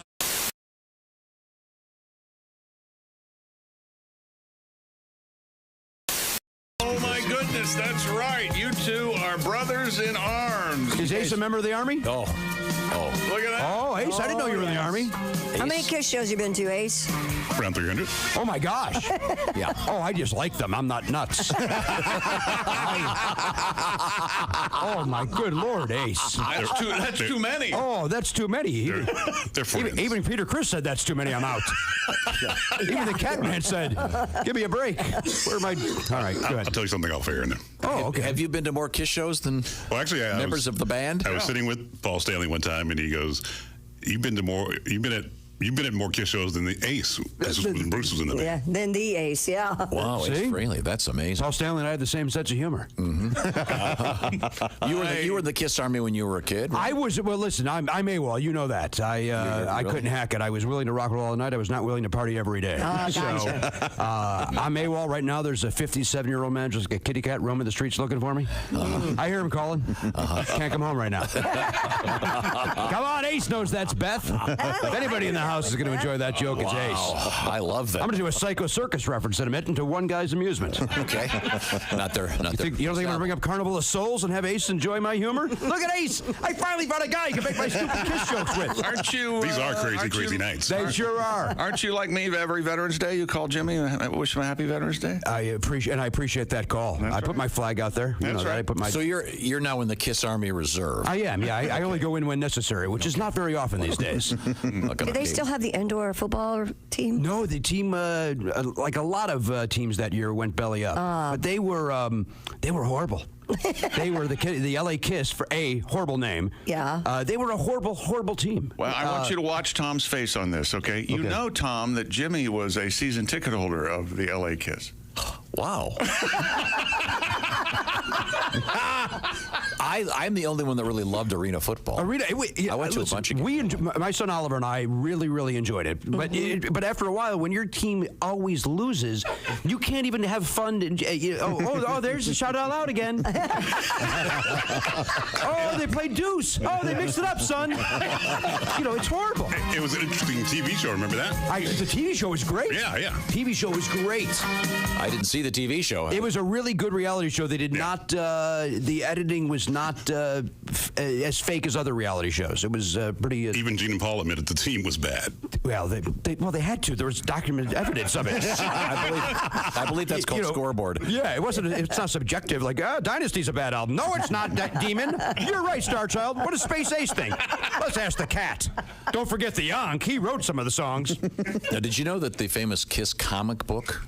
Yeah, blood. There was actually blood in the ink. Mm-hmm. Well, that's what they said. That's what they said. Well, there's photographs of them pricking their fingers. They show them adding the blood to the ink. Okay. I have an original pressing. You do? Absolutely. So does Ace. You still have that? Yeah. Now, is your young son interested in Kiss? Boy, did I try. I took him to 2 concerts. He went to see Kiss twice. Once at 5. Turns out that's too young. And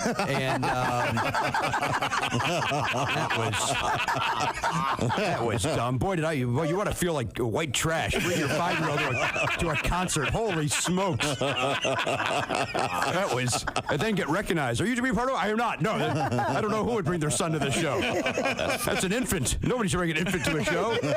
Man, that was dumb. Then I took him again at 5.5. I thought that was enough time. 6 months is a long time. 6 months is a long time for a child, isn't it, chick? Yeah, you mature quickly at that age. Yeah, one was indoor, one was outdoor. I said, so let's see how the environment settles. Maybe that's what the problem was the first time. He fell asleep during the encore the second time. How do you do that at a rock and roll concert? That's how bored he was. But son, that guy spit and fired. Pass.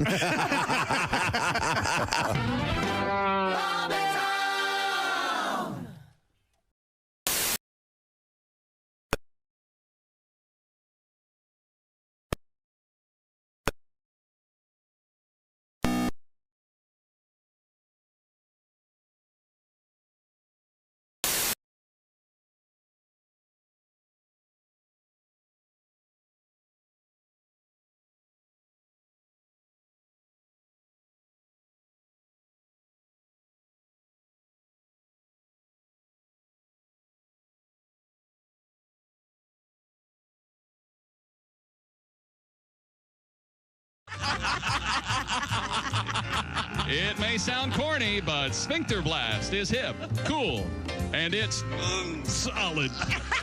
When you need relief and you need it fast, eat a bowl of Sphincter Blast.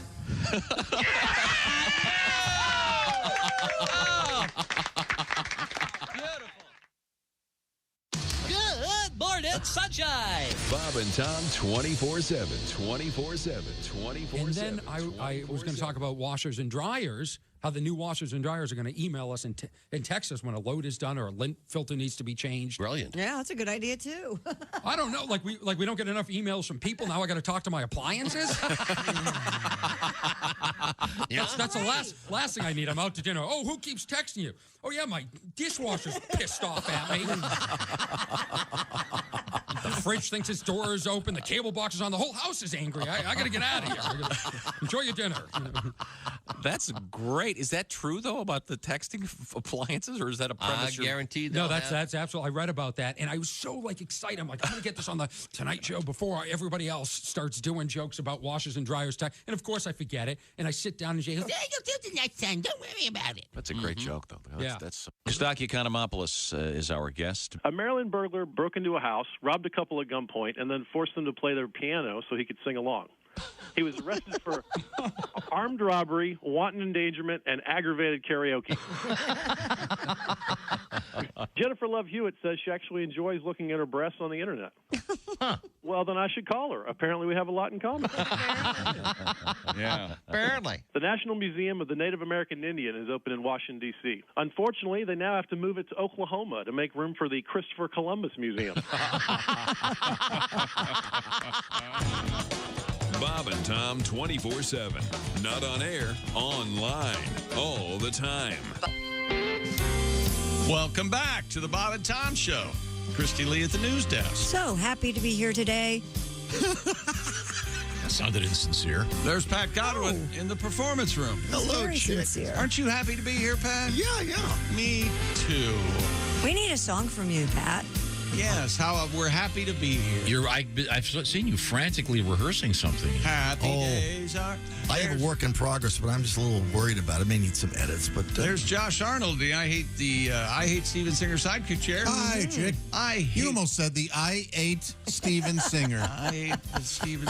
There's Ace Cosby. Willie Griswold in Los Angeles. I wanted him to re-up. Appearing on The Price is Right later today. We do what we got to do, don't we? Chick McGee. Wouldn't that be great if Willie showed up on The Price is Right? Would be hilarious. Is the taping of The Price is Right affected by the writer's strike? I would think it would have to be. Because I know Jeopardy is and things like that, but... Yeah. Oh, I would think so. Now, coming up, we're going to talk with Willie G in Los Angeles. John Feinstein, the very fine sports writer. The very fine. Hello, Bob and Tom Show. Hey, fellas. Hey, Floyd. I've enjoyed your Jeopardy program. Good. You're welcome. Yeah, fine show. I guess I should have said that in the form of a question. Nice. I heard you talking about that trucker who crashed and spilled 1 million bees on the road last week. Oh, yeah. Yeah. That's a lot to clean it up, I reckon. If you ask me, that's one hell of a honey-do list. Yeah, that's a lot to do. I've had that happen before, of course. Not spilled bees, but I lost my load to a one-eyed lizard named Wacky in a truck stop parking lot in Kokomo. Just north of Indianapolis. As far as Big D knows, that never happened, of course. Yeah, of course. Boy, it's just not the same without Tucker, isn't it? Yeah, your evening's different. I don't know if you noticed, but even Glenn Beck crossed him off the board. Wow. But at least we still have Huckabee. Okay. I don't know if I told y'all, but I went to a wedding last weekend. Oh, nice. Oh, it was beautiful. Everyone there was crying. I looked over at the wedding cake. Even it was in tears. Very nice. How have I never heard that? That's a fine joke. That is great. Thank you. Thank you, Floyd. Real quick, Today in sports history. Oh, wow. Are you ready? Yeah, sure. Absolutely. On this day, May 9th, 1984. Oh. It takes the Chicago White Sox 25 innings, 8 hours, and 6 minutes over 2 days to finally defeat the Milwaukee Brewers 7-6. Oh, yes. they cut it up? Yes, even to it stands today. It's the longest game in Major League Baseball history. Wow. There you go. Maybe 2 days, Tom. I was recently stuck on the portion of the Dan Ryan just up by that stadium. I could have watched the whole thing. I was there that same day. Yeah.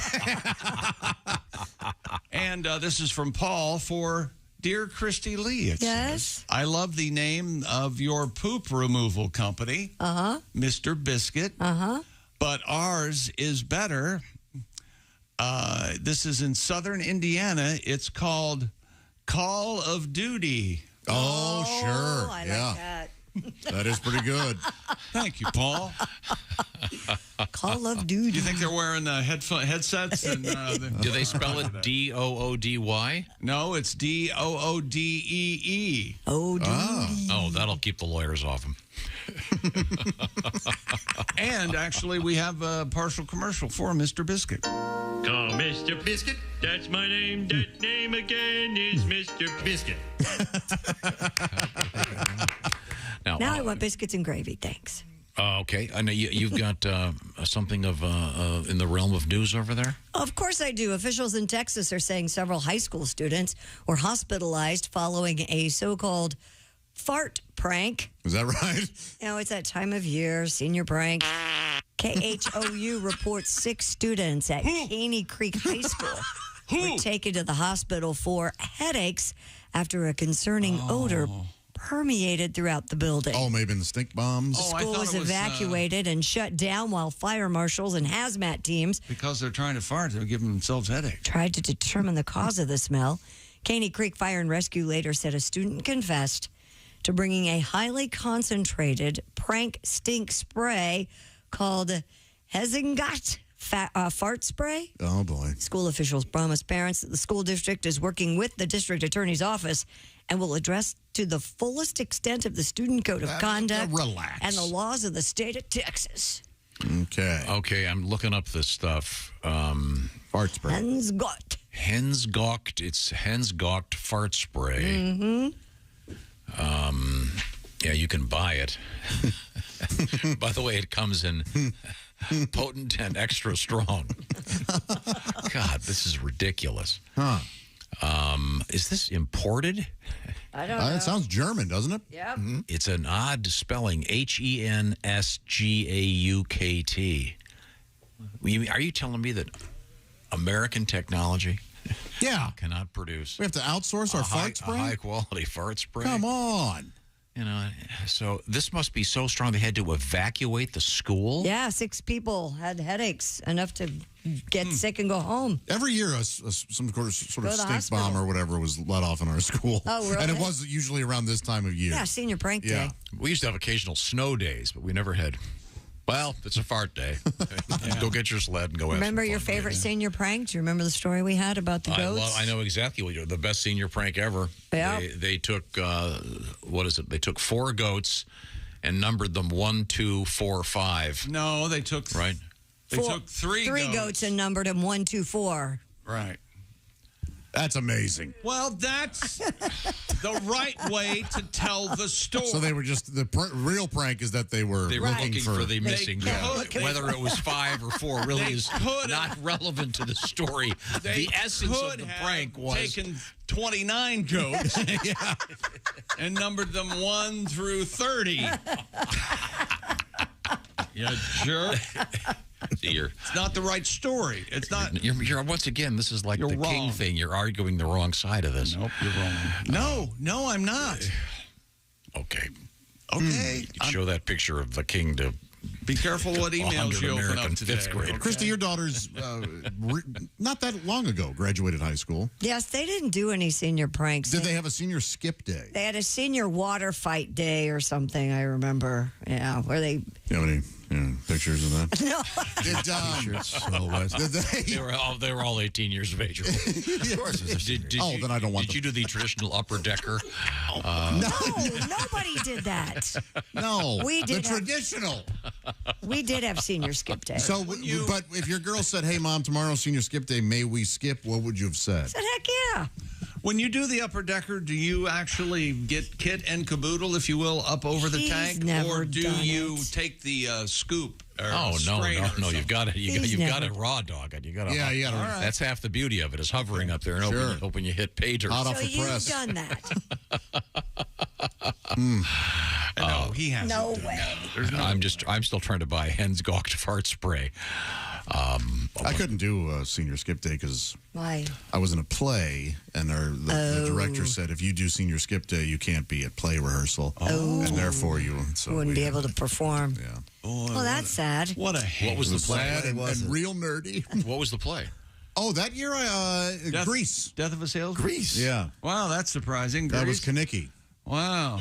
Big role, yeah. What a stretch. Wow. Yeah. Remember any of the songs? Original music. Grease Lightning. Yeah. Go Grease Lightning, you better hold a hurdy ho. I scattered most of it. Did you have a solo? Yeah, Grease Lightning. Yeah. Did she put up a fight? Yeah, they may want to Tell me more. That doesn't suggest what you think it suggests. Really? A sexual assault? Back then, putting up a fight was part of the dance. Is that right? Oh, really? Yes. No means maybe. All part you of the dance, then the assault begins? It's all part of the romance. No, didn't mean no. It means different time. kiss my neck and try again in 20 minutes? Is that what it meant? She didn't want to seem the hussy, did she? Hussy. Have you ever said the word hussy in a serious way, Tom? No. You don't want to come off as a Jezebel. How about round heel? Round heels? Oh, of course. That's commonly used. Yes. Christy, give me the teaser, please. Well, we still have a couple of more high school stories. One is a school that's threatening to remove the toilet paper.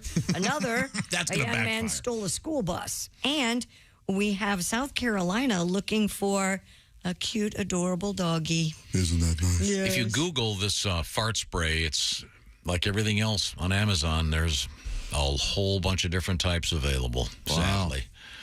I guess that the Hen's Gawked apparently is the Rolls Royce of fart spray. I guess in this case, the BMW. The German. Okay, thank you. Thank you very much. Are we coming back after all this? Yeah, we are. maybe. This is the Bob and Tom Show. Thanks for listening to the Bob and Tom Show this morning. The show is also out there for you on our YouTube channel. Watch and subscribe.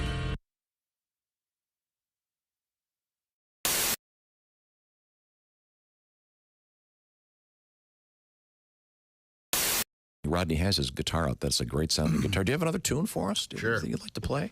I'd love to hear some. Let's see. What do you... You want to do one of the classics? Do you want to do something? There she goes.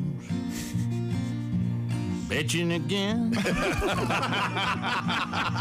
Saying things she's heard from all her friends. And it don't matter what I do or where the hell I've been. There she goes. Bitching again. I could make $1 million. I could put it in her purse. Buy her a big old mansion. Things would just get worse. I could lasso her the moon and throw it in with all her stuff. And she'd want to know where Neptune was, 'cause the moon ain't good enough. There she goes. Bitching again. Saying things she's heard from all her friends. And it don't matter what I do or where the hell I've been. There she goes. Bitching again. I could have painted the Sistine Chapel. I could have won a Nobel Prize. Built a great wall there in China, and that'd be nothing in her eyes. I could have wrote the whole dang Bible and read it to her twice. And she'd want to know why the yard ain't mowed and the fridge don't make no ice. There she goes. And she's bitching again. saying things she's heard from all her friends. And it don't matter what I do or where the hell I've been. Oh, here she comes and there she goes, bitching again. Boys, I know you couldn't laugh at that because she's sitting right there next to you. And she's bitching again. That's great. Rodney Carrington.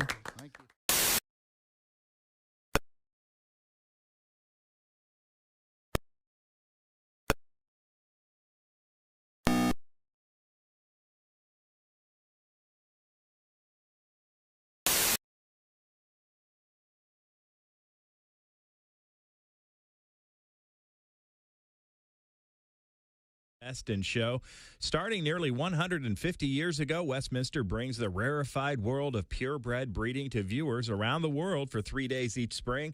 It's a beloved idiosyncratic subculture, and the finals happening tonight. Chick McGee will have all the details on the big winner coming up on tomorrow's show, and that's a look at your news headlines.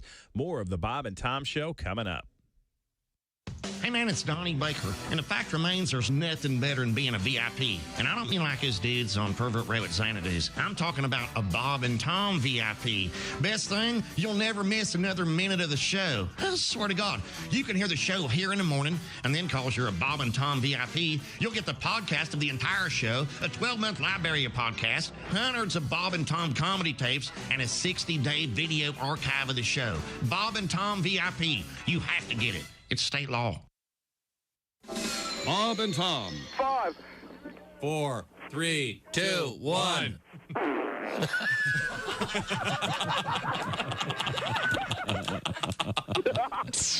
They put the F in professional. Hi, I'm Bert. And I'm Ellie. And we're proud to announce our new breakfast treat, Bert and Ellie's Muffin. The Bert and Ellie Muffin is delicious. But don't take our word for it. Here's our spokesperson, Eddie Van Halen. Hey, thanks, man. Hi, Eddie Van Halen here. You know, I love munching on Bert and Ellie's Muffin. In fact, I was just telling my wife, Valerie, Bert and Ellie's Muffin is the best thing I've ever put in my mouth. Man, this is finger-licking good. I bet. This muffin is so good. I just can't keep it to myself. I suggest you eat Bert and Ellie's Muffin today. Pick one up on your way home, dude, or stop by Bert and Ellie's spot the next time you eat out. Look for the big pink smiling lips downtown next to the Y. Thanks, Eddie. I can't stop mowing down on this thing. Eat all you want, Eddie. We'll make more. Bert and Ellie's Muffin. Come by and shove one in your face today. Hey, we'll leave the stereo on for you, and we'll turn it up real loud so you can hear it. Hi, this is Dr. Will Miller, and you're listening to Bob and Tom 24/7. Morning, Bob and Tom Show. Good morning, Bob and Tom. Hi, good morning. Who's this? Roxanne. Hello, Roxanne. Roxanne. How are you guys this morning? You guys Fine. rock. Fine, thank you very much. What can we do for you? Oh, you guys were talking about tattoos, and I got a tattoo when I was in the Navy. Oh, yeah? What is it? A USDA grade meat stamp on my ass. I'm choice. Well, Choice beef, huh? Yeah, Wow. it's awesome. I bet it is. What exactly does it say It says USDA choice. on your buttocks area? Yes, it is. Do you get a lot of comments on it? Well, yeah. Yeah. When I show it. Yeah. Uh-huh. Let me ask you, this actually, do you mention it to people before that? Do you say, hey, by the way, I've got a tattoo I want to show you, or do you just kind of spring it on them? No, that depends on how much I've been drinking. I understand. Oh, yeah. No, I don't spring it on people. No. Well, I think we should get together for some beers. What do you say, Bob? Okay. Beers and some jerky. Lots and lots of jerky. Yeah, maybe your tattoos can meet. That's right. Oh, yeah.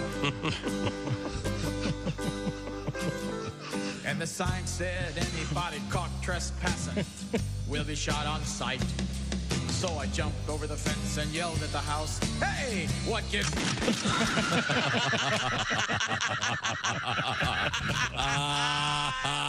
Hey, guy, it's Kid Tarmac. You're listening to Bob and Tom 24/7. Take that to the bank.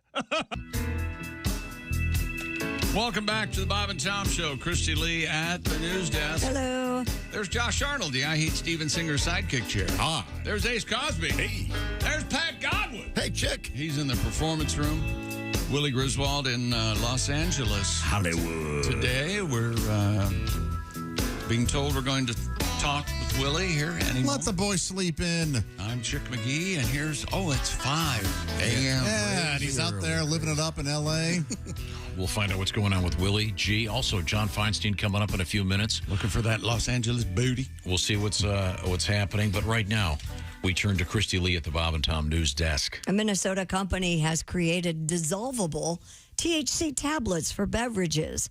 Fizzy THC's disposable beverage tablets allow you, the consumer, to infuse your favorite drinks with low doses of THC. Oh, boy. Brand said its tablets are Delta 9 hemp-derived products that are tasteless, odorless, and fast-acting. Why do you have to add anything like that to your favorite drink? I mean, I was having a Jack and Coke the other night, and it was one of those, I came to the realization. Yeah. Fizzy THC founder and CEO David Gonzalez Cameron said our dissolvable tablets are great for people who want an alternative to alcohol or who want something different from a cannabis seltzer. Okay.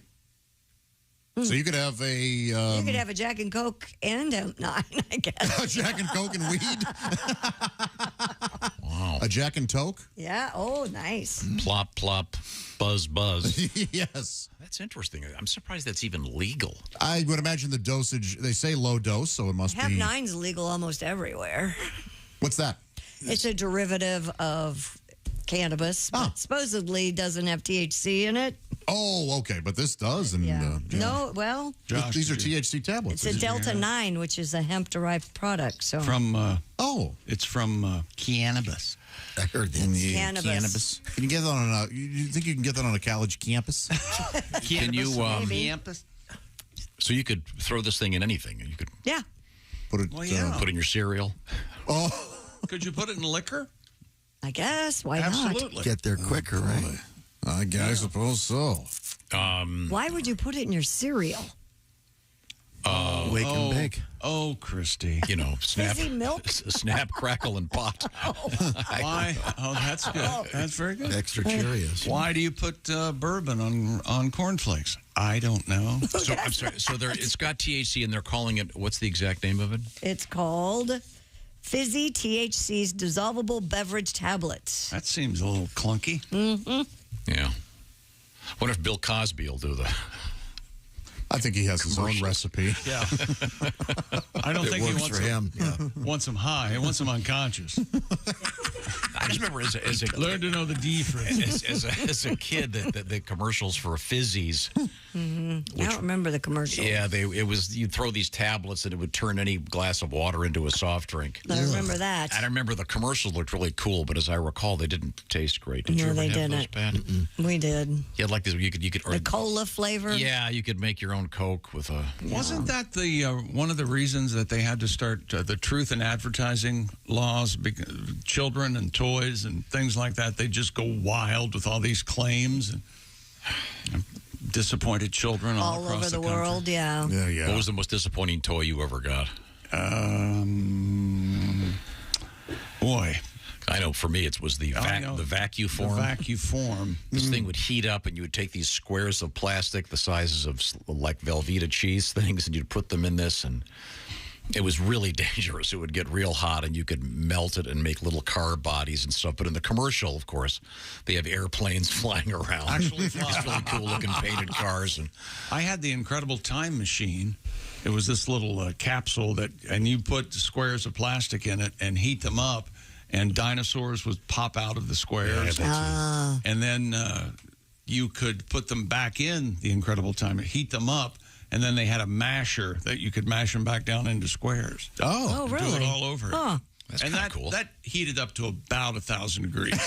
All of our toys heated up. We had we had the Easy Bake Oven. Where it took hours to make brownies, I understand that when you would make the pork with the Easy Bake, there were some problems. Did you have the creepy crawlers where you'd pour that plastic, the little plastic in the molds, and then heat it up, and it made bugs and stuff? Yep. Sure. Oh yeah. Okay, well, but yeah, I just remember Fizzy's not. I don't even know if they still make them. But the new Fizzy THC. Okay. You can make your Capri Somebody grew Sun. up with it. Yeah. I don't know how you'd get it in there. You'd have to cut the pouch open. Well, it comes with a straw, so you mash it up. There you go. Sniff it with the straw, and then you just pound the Capri Sun. Coming up, we're going to talk with writer John Feinstein about his new book, Johnny F. And we're hoping to hook up with Willie G at some point this morning. I think we're actually getting pretty close to finding him here. Finding Willie? Yeah, Finding Willie. He is in Los Angeles. Our new game show, Finding Willie. He's in line with There he is. There he is. I can see him. Where's Willie? Oh, looking good. Hey, everybody. Oh, you got some. Thank you, guys. You got some sun there. Yeah. Bub. All right. Yeah, I've been going on some hikes, getting a little bit of sun. It's nice out here. How's everybody doing? Good. We miss you. Are there any rattlesnakes where you're hiking? No, I don't think there are any rattlesnakes, but thank you for giving me a new fear. Yeah. Okay, you're welcome. What's going on in Los Angeles this morning? Not too much. I'm just up here in Malibu, actually, with my aunt and uncle. Nice. It is. I mean, it's so early, you guys. It is so early over here. I don't know if you know how this time zone works, but they are brutal. Yeah. It's 5 a.m. out there where you're talking to Yep. us, isn't it? Yeah. It is 5 a.m. Yeah. Well, don't wake anybody up. No, I won't. I got plenty of space over here. I'm. Yeah, but it is very early. It's a different side of 5 a.m. too. It's that. You've been up all night, 5 a.m.? Oh, no, I went to bed at 8 o'clock. Oh, okay. I Really? need my hours. Yeah. Yeah, I need, I'm a very delicate sleeper, you guys. You know I need that. Have you been to the Viper Room, or is anything like that still open? Or Go-go bar? I don't know, yeah. Is that like the bar they went to in Roadhouse or something? I think it was the last place River Phoenix went. Yeah. I'm not sure that's still around. Viper Room. Now, you got a gig coming up, what, Wednesday night? Yes, I do. I got a gig Wednesday night. You got a gig out there Wednesday night. Mm-hmm. Where? You know what? Just Is there a specific place? Yeah, you're picking a place to. You know what? Just it's Tom, I mean, it's in a place in. Tom, you better get used to this. Willie's not coming back. I really don't think he's coming back. TV's going to find him. Yeah. Make a big star out of him. Yeah, Los Angeles has eaten him up. We'll see. Do you know the name of the place the gig is? Can you hear me? I'm not sure his. Yeah, it's at Plant Mob in East LA, but I don't know. It's a place called Plant Mob Comedy. I'm not sure. All right, cool. Oh, cool. Maybe where people are traveling and they're visiting. That'd be great. Now, yeah, come hang out. That'd be great. I know you've got some other cool gigs coming up, which we'll get to soon, including a thing where you're opening for Jeff Foxworthy. So tell us about your California experience. What else? Well, hang on. Just before we get to that, Willie, you answer me truthfully. Are you high right now? Shit, come on. Why are we doing? You know, people always ask me if I get high before work. Here's the thing: I don't smoke before work. It's a very long show. The weed will make you crash about an hour in. Right. Here's the thing. Have you ever been high around your dad? It's not fun. Have you ever been high around my dad? That's fun. And weed isn't exactly legal where you guys broadcast. Sure. But thankfully, I'm not in town, and I'm only calling in for one break. So, yeah, I'm higher than Snoop Dogg and Steelers right now. Now, I don't know if you could hear us when the story before, there's this new company. They've got THC tablets. They're called Fizzy THCs. I guess you throw these in whatever drink you like, and it suddenly puts whatever on earth Delta 9 hemp is into your drink. Willie, explain to your dad what Delta 9 is. Delta 9 is like weed's cousin. It's a legal loophole in most states. If weed is whiskey, Delta 9 is wine. There you go. Perfect. Very well done. Okay. What would you want to put this in? Would you like you put this in a Coke? Put it in a glass of water. Oh, it does tasteless, right? Yeah. That's what it says. Oh, then you can put it in anything. You can put it in anything. I mean, is it fizzy like in those horror movies where it's bubbling and, like the dry ice effect? Yeah, the mad scientist holds it up and I would drink this now. That'd be really There's a restaurant I go to that serves a martini like that. That's really cool. Who the hell's that guy?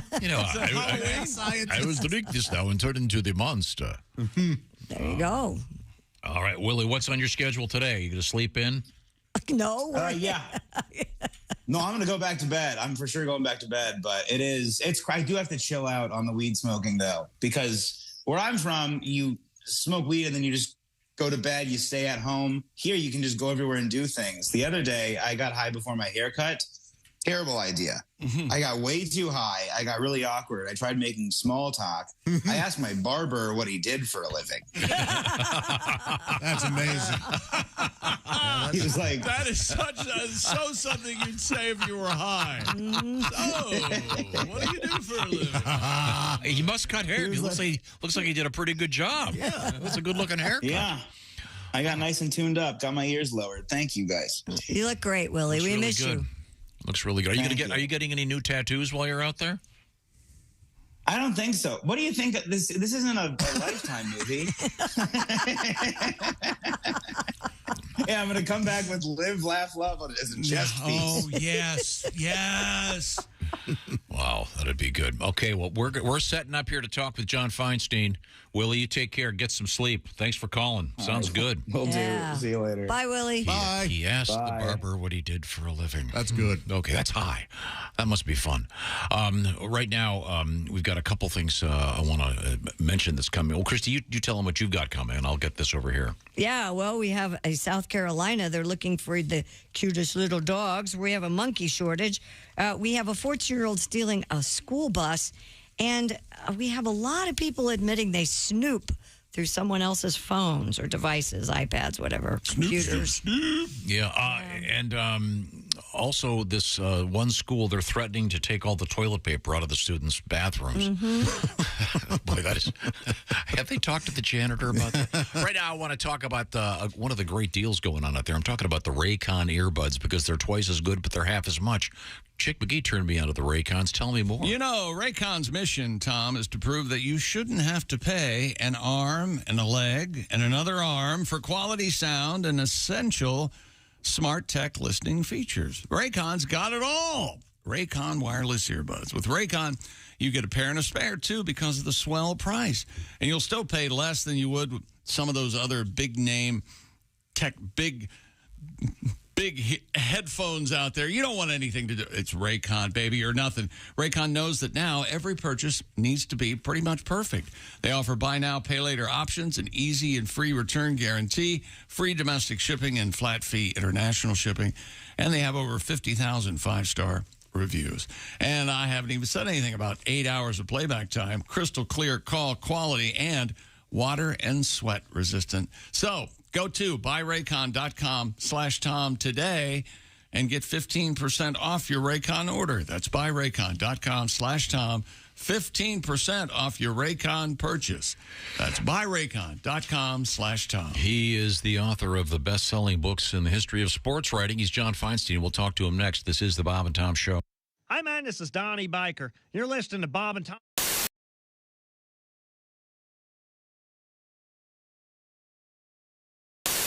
But I was just talking about things that are disappearing, like the sound of a typewriter is going away. I get it. I mean, I understand all this stuff, but like that little ding when you pull in the gas station, if you're under a certain age, you have no idea what we're talking about. Right. How true. Just things. Remember when they used to give you all kinds of things when you got gasoline, like glasses? That's what Bill was talking about, yeah. Incredible stuff. Even albums and stuff like that. I mean, I guess if you went to school at a certain age, you wouldn't remember what albums were or certain things. I mean, I saw a list of those things the other day with people that have. They're all disappearing. Yeah, exactly. Customer service. Yeah, Totally gone. You know, customer service now is everybody can understand, but nobody can help you. Yeah. It's like, yeah, I understand, sir. Yes, I know. There's nothing we can do. That's just how. I was on a plane and they had the intercom turned all the way up to like 10, and it's right above me, like blowing out my eardrum. Yeah. So I asked the stewardess, I go, is there any way you can turn it down? She's like, no, I'm sorry. There's nothing we can do. It's like, really? They installed an intercom at 10 without a volume? There's no volume. They're going to listen to it and they're going to deal with it. That's how we're doing it on this airline. Yeah. That's right. And I hate flying. I hate flying like Nigerians hate spam filters. You know what I'm saying? There's a...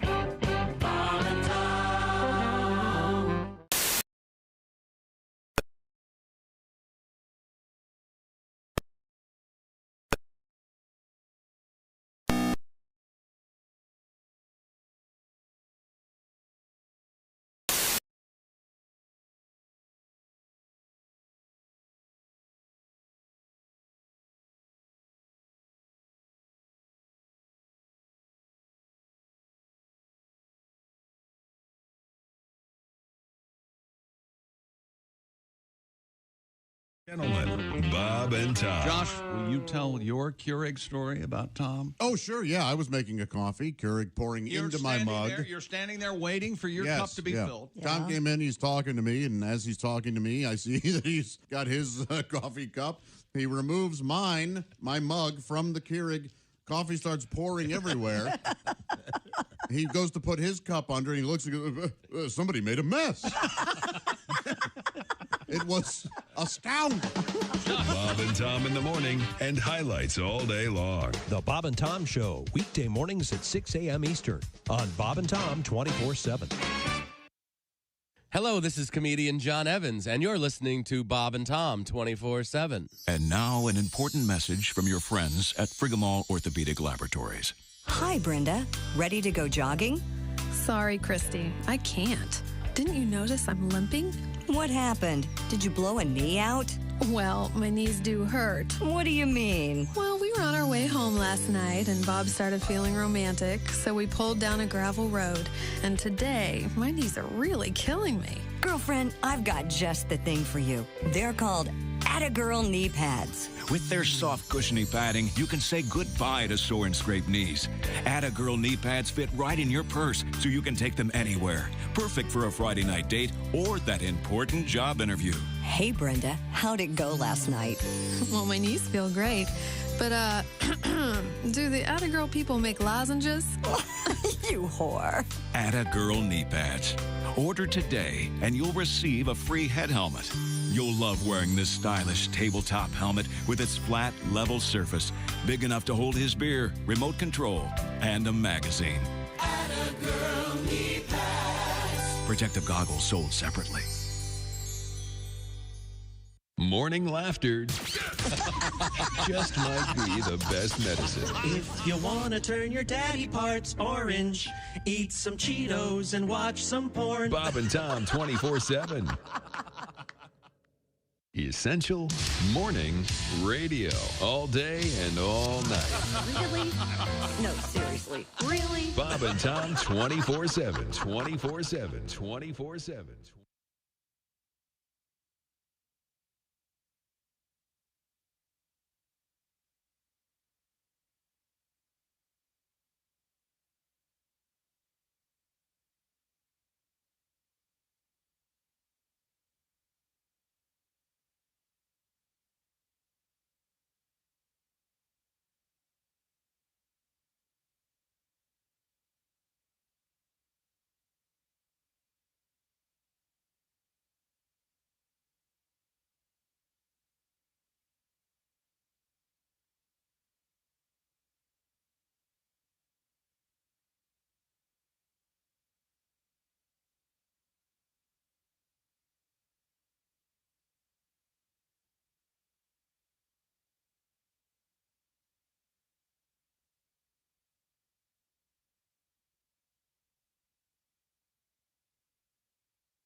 Welcome back to the Bob and Tom Show. Christy Lee at the news desk. Hello, Chick. Hey, there's Pat Godwin in the performance room. Hey, Chick. Hey, there's Josh Arnold at the I Hate Steven Singer sidekick chair. Chick. Hey, there's Ace Cosby. Hey. Hey, indeed. I'm Chick McGee, and here's Tom, and I think we're going to have a special guest. There we go. Hey. There we go. John Feinstein joins us, I assume. Are you in greater Washington, D.C.? I am in greater Washington, D.C., Tom. The DMV is what they call it, Tom. Yeah, that's not what I call it. No, of course not. Before we get to your new book, I'll let you have one real quick plug, a title and topic, and then I want to get back to something else. What do you got, John? Isn't he a wonderful interviewer? quickly, just wrap it up so I can. No, talk. Well, we know Chick's not gonna read it because it's not about the Washington football team or whatever it's called these days. But Hey, there's dancing in the street, Johnny. He's the witch they is, are. The witch is dead, baby.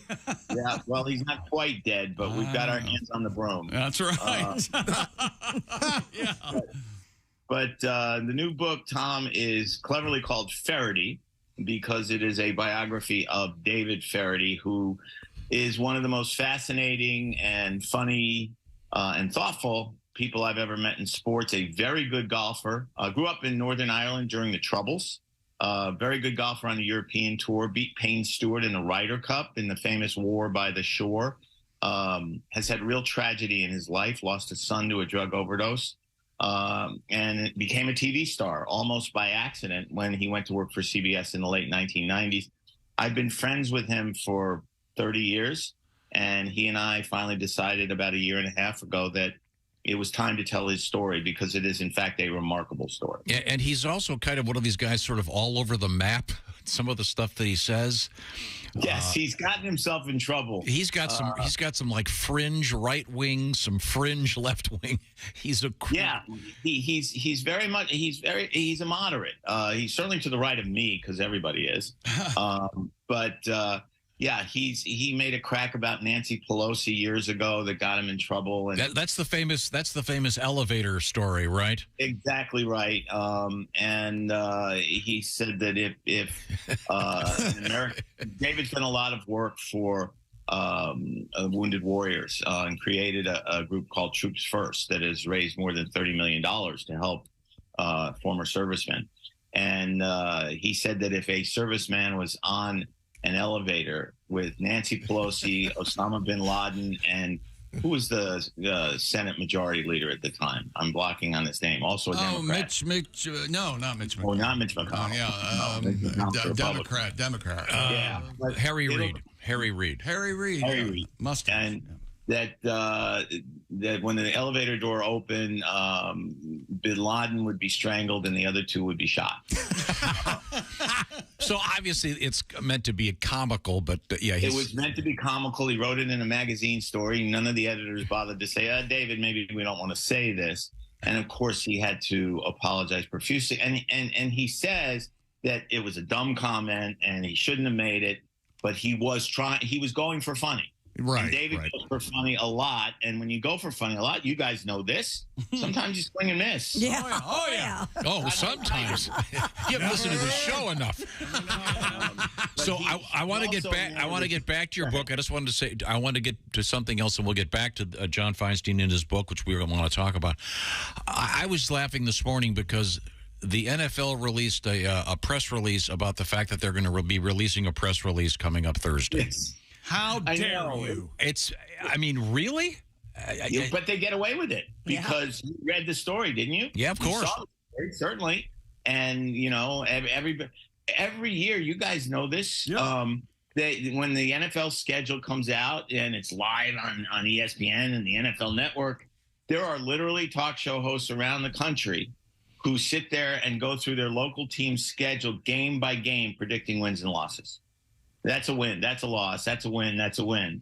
The NFL controls our lives. I'm not a huge fan, as you guys know, but you cannot argue with the dominance of the league in our society. Yeah. Now, do you bet on anything? Oh, God, no. Oh, God, no. And it's not because of any great morality or anything. I think I told you this story before. I'll try to tell it briefly. 1989, my then wife was in an office pool for, the NCAA basketball tournament. And she's filling it out based on team colors and this coach is good looking and, on and on. And I was staying away. And finally, she picked Seton Hall to beat Indiana in the round of 16. And I said, look, Mary, I'm not telling you what to do, but if there's one team I know something about, it's Indiana. And they aren't losing to Seton Hall. And she said, but my dad went to Seton Hall. Mm-hmm. And I said, you do what you want, but I'm just telling you Indiana's going to win that game. Seton Hall won by 20. And went to the championship game, and Mary would have won the pool if I kept my mouth shut. And years later, she divorced me. So I stay away from all of that. Now, do you know any, no names here, do you know any of your contemporaries and your colleagues that are degenerate gamblers? I don't know if I describe anybody that I know as a degenerate gambler. You don't know my friends. But maybe they are and I don't know it. That's always possible. There's a radio show I do every Friday here in D.C., and the four guys who are the hosts are all gamblers. You know, they do betting shows and things like that, and host poker tournaments, and so yes, I guess I know those four guys. I'm not sure I'd call them degenerate, but they're certainly gamblers. If you were to gamble, how do you think you would do? Badly. Really? Badly. Because what sport do you know the most about? College basketball, and golf is second. But you know, in my mind, I'm always picking games during the season. I can't remember. Oh, I know what it was. This season, Michigan State was playing Notre Dame, and Notre Dame wasn't any good, and Michigan State was good. And I saw the line somewhere. Somebody told me the line. I can't remember. But I said, if I was going to bet, that's a game I'd bet a lot of money on Michigan State. They were like favored by 4 or something, and they lost by 20. So that's why I don't bet, because I can't afford it.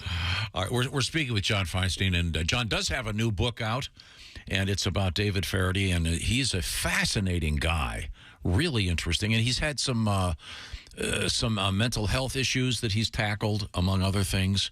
Yes, he's a recovering alcoholic, among other things. Yeah. So tell us about the book.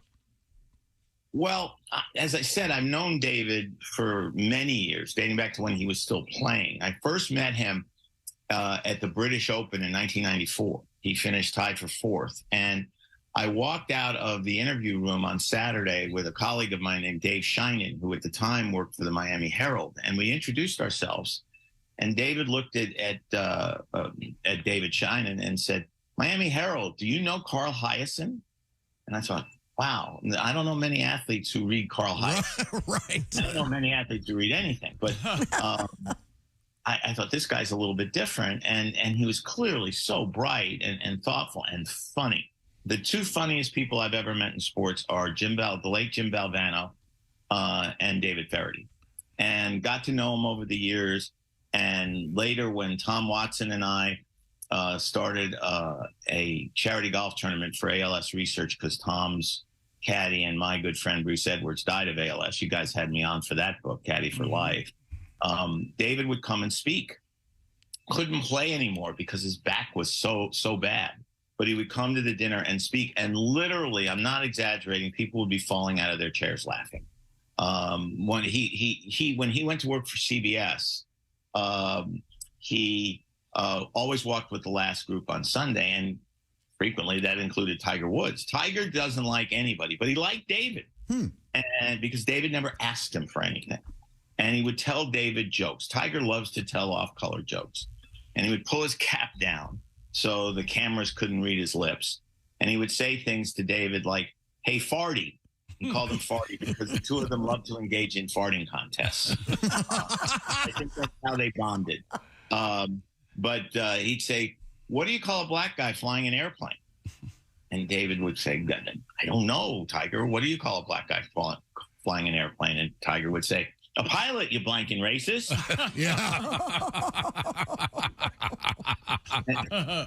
and David, he does a stand-up act in theaters.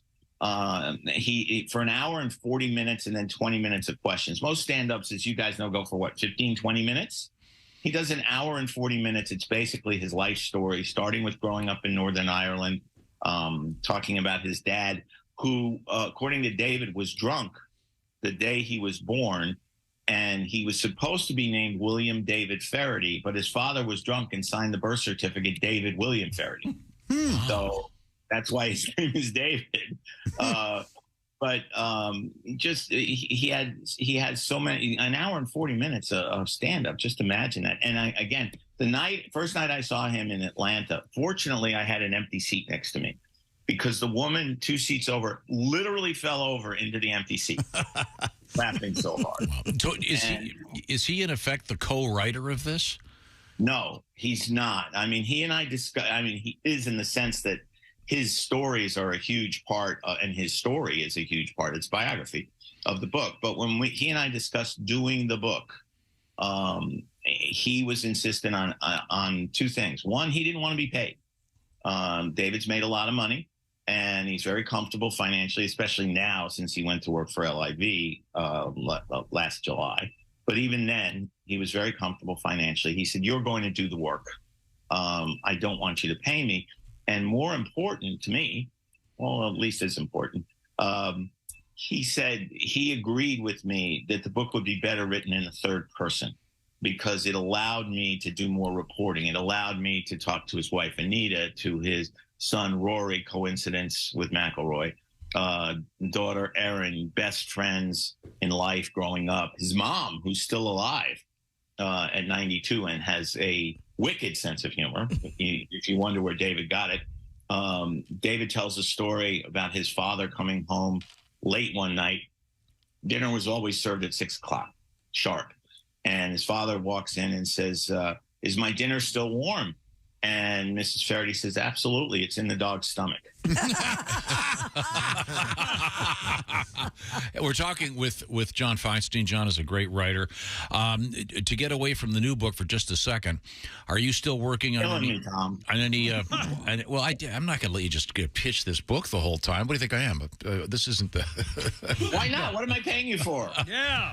I was just kind of curious. Are you working on any more young people's fiction? I always enjoy those.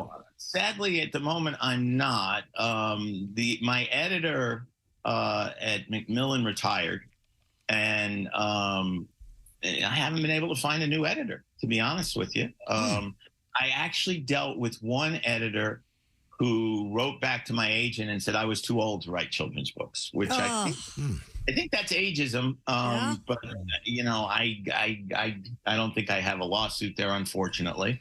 And then another editor wrote, because one of the books I proposed was a basketball book, that to write a book about basketball, you need a POC.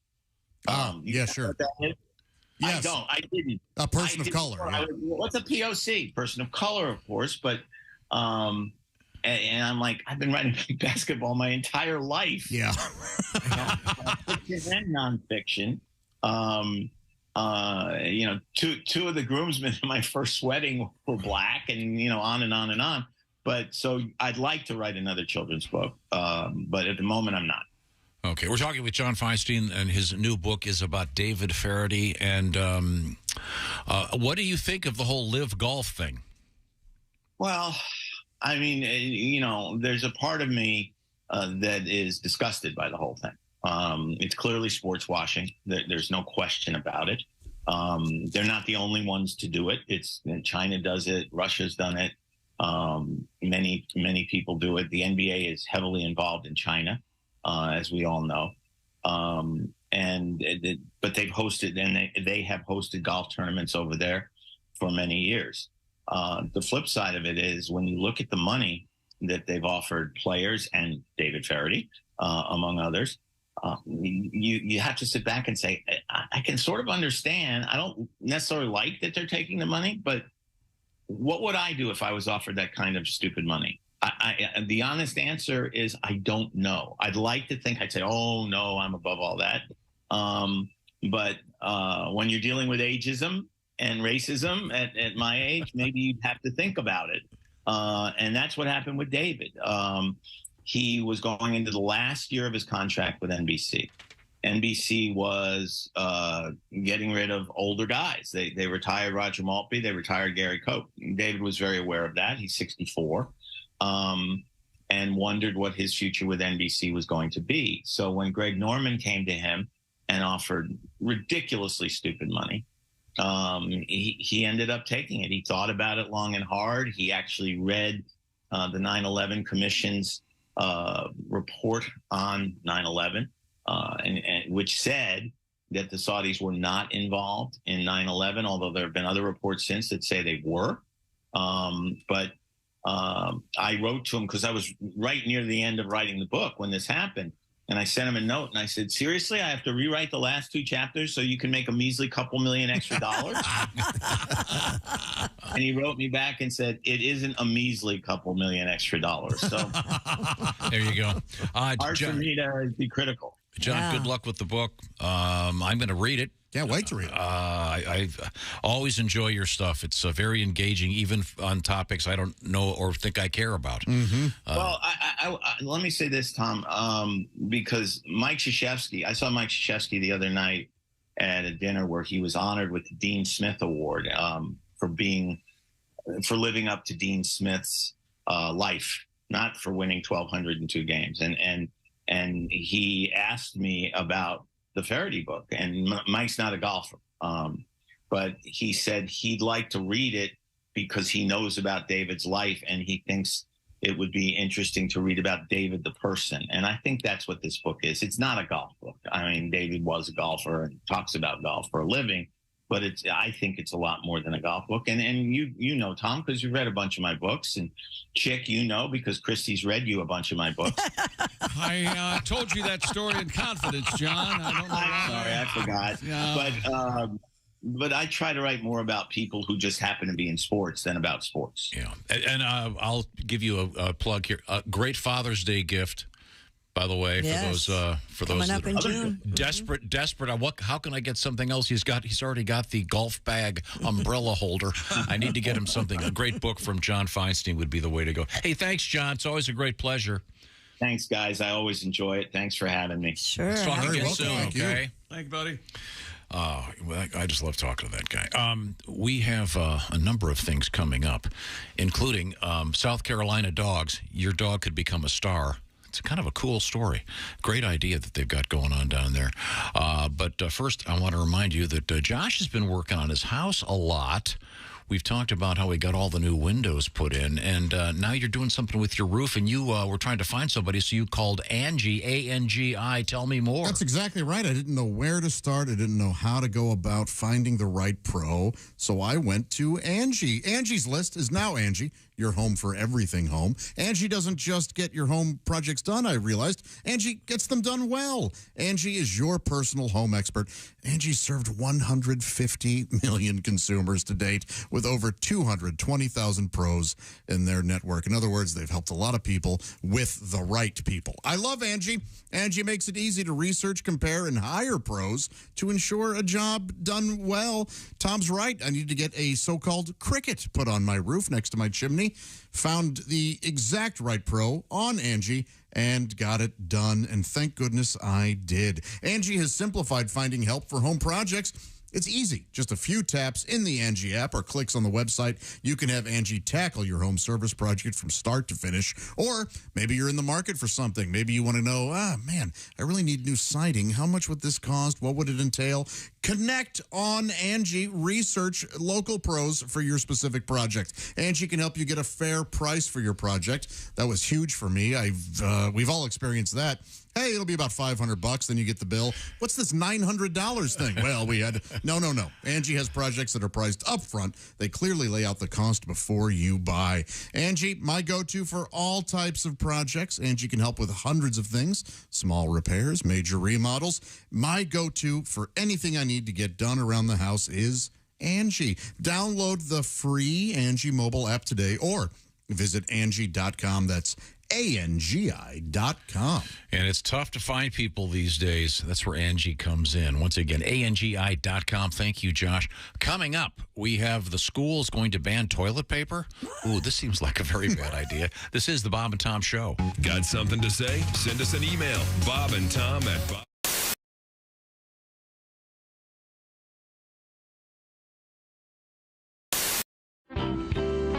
Now, what kind of vacations do you get? And since you travel so much, Jim, I would imagine that a vacation would be staying home. Yes. I know last summer you had you went camping. There's a semi-disastrous camping experience. My wife. I married this woman who loves to camp, and I'm indoorsy. Yeah, she always brings up camping's a tradition in my family. I'm like, hey, it was a tradition in everyone's family till we came up with the house. Yeah. My parents never took me camping. You know why? Because they loved me. You know? If it's so great outside, why are all the bugs trying to get in my house? How true. Boy, I'm with you on that. Happy camper. Has anyone ever really been a happy camper? Because whenever we use that term, we're being sarcastic. Yeah. He is not a happy camper. Well, why don't we just call him a camper? He's miserable. You know who's a happy camper? The guy leaving the campsite. He's the happiest camper. He gets to take a shower. Yeah. It's a camping thing. Camping. Are you a shower man versus a bathtub man? I'm a neither. I'd rather do nothing. Yeah, just lay in bed. The shower, yeah, definitely. The bath thing, that seems like a lot of work. It does. That just seems, I don't know. You have to wait. Yeah, it's just you gotta figure out. You gotta stand up. Mm-hmm. It's like once I'm standing, I don't want to have to, sit down and then stand again. I'm that lazy. And chick's like, you are talking my language. I never thought of that before. And when you stand up out of a bath, don't you have all the suds on you too? Yeah. You're sitting in all that. Then you got to go take a shower to clean out. Then you have to rinse off. Take a shower. I don't understand it. And they're slippery. Old people get themselves broken hips all the time in them. Yeah. Mm-hmm. I hate bathtub showers more than anything. Relaxing. No, they're not. No. Yes, they are. Men primarily do physics experiments involving flatulence. Basic stuff. Oh, yeah. It really does bubble. How about that? Hold a match to the surface of the water, that sort of thing. I would have never thought of that. I've not thought of that either. This is the first show in a long time. Now you're going to want to take a bath. I'm going to have to take a bath to see if it works. I have to take notes. You guys don't take baths with your significant others? Well, sure. I mean, I've done that. See? Not if you want them to stay your significant others. Honey, let's take a bath. Why don't you do that? I got check out Sports Center. You know what Christy wants? She wants a bubble bath and some sodomy. That's exactly right. No. Ding, ding. See, we have to explain. You have to be very careful what you say and it's taken out of context. Family-friendly show. That doesn't work. See, people don't realize that Christy didn't actually say that. Chick and some sodomy. Well, who is that then? No, but I mean, she said it in a different context. We were talking about something totally different. I mean, you have it on tape. Isolated. You just keep playing it, right? Yes. I don't know what you're talking. Do you see me moving? Christy, what do you want for Christmas? Well, now, Jim, now you're playing. I want some nice. Don't play Christy the game. wants some perfume and some sodomy. Okay. Wow. Do I have to come over there? I'm not feeling well. All right. That won't be on the TV show. No.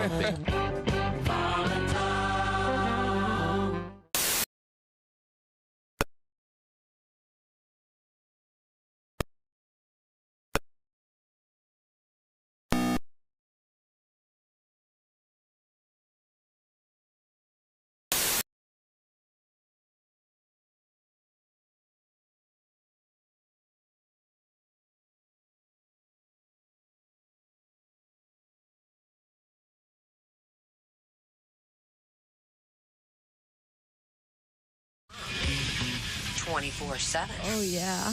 Yeah. You just ruined it. We had a guy die there. That's right. I know the story. I've seen some bad shows, but now this guy actually died. A comedian named Ron Douglas actually died. He died stopped breathing. Died. He stopped breathing. Died. Did he die in the green room? He died in the green room. And everybody went home and didn't know that. And Larry Reed was there, and I was there. And you didn't know he was dead. No, I thought he was sleeping. So you left him there. We left him. So you all the second show. So you all went home. We all went home. So he's dead on the couch. So you get a call the next morning. We get a call the next morning. And Larry answered the phone. We were both staying in the same condo. Larry answered. He just hear he beat me to the phone. He got there. And he says, "What? Who? Dead?" That's Larry Reed. This is all I'm hearing. What? Who? Dead? That could be the funniest thing I've ever heard in this room. If you could do an impression of a guy with 3 words and nail it. Who? Dead. And I've got this look on my face of Larry like, what? He hangs up the phone, looks right at me and says, "Frickin' Ron's dead." That's it. That was it. This is Bob and Tom 24/7. 24/7. 24/7. 24/7. Comedian Greg Hahn. I play golf. Oh, yeah. I love golf. I play a lot of golf. Every hole, like 14,000 strokes. That's a lot of golf. You know what I mean? I look like a propeller out there just swinging away. I love golf. I swing with one hand. I don't even use two hands. I don't care. I hit that ball as hard as I can, walk 6 feet, and hit it again. Every hole I use the driver. Par 3, I don't want to see a 7-iron. I let the big dog eat. I grip and rip it. You give me a golf cart, a 12-pack, and a lake, I'll show you how to have fun all day.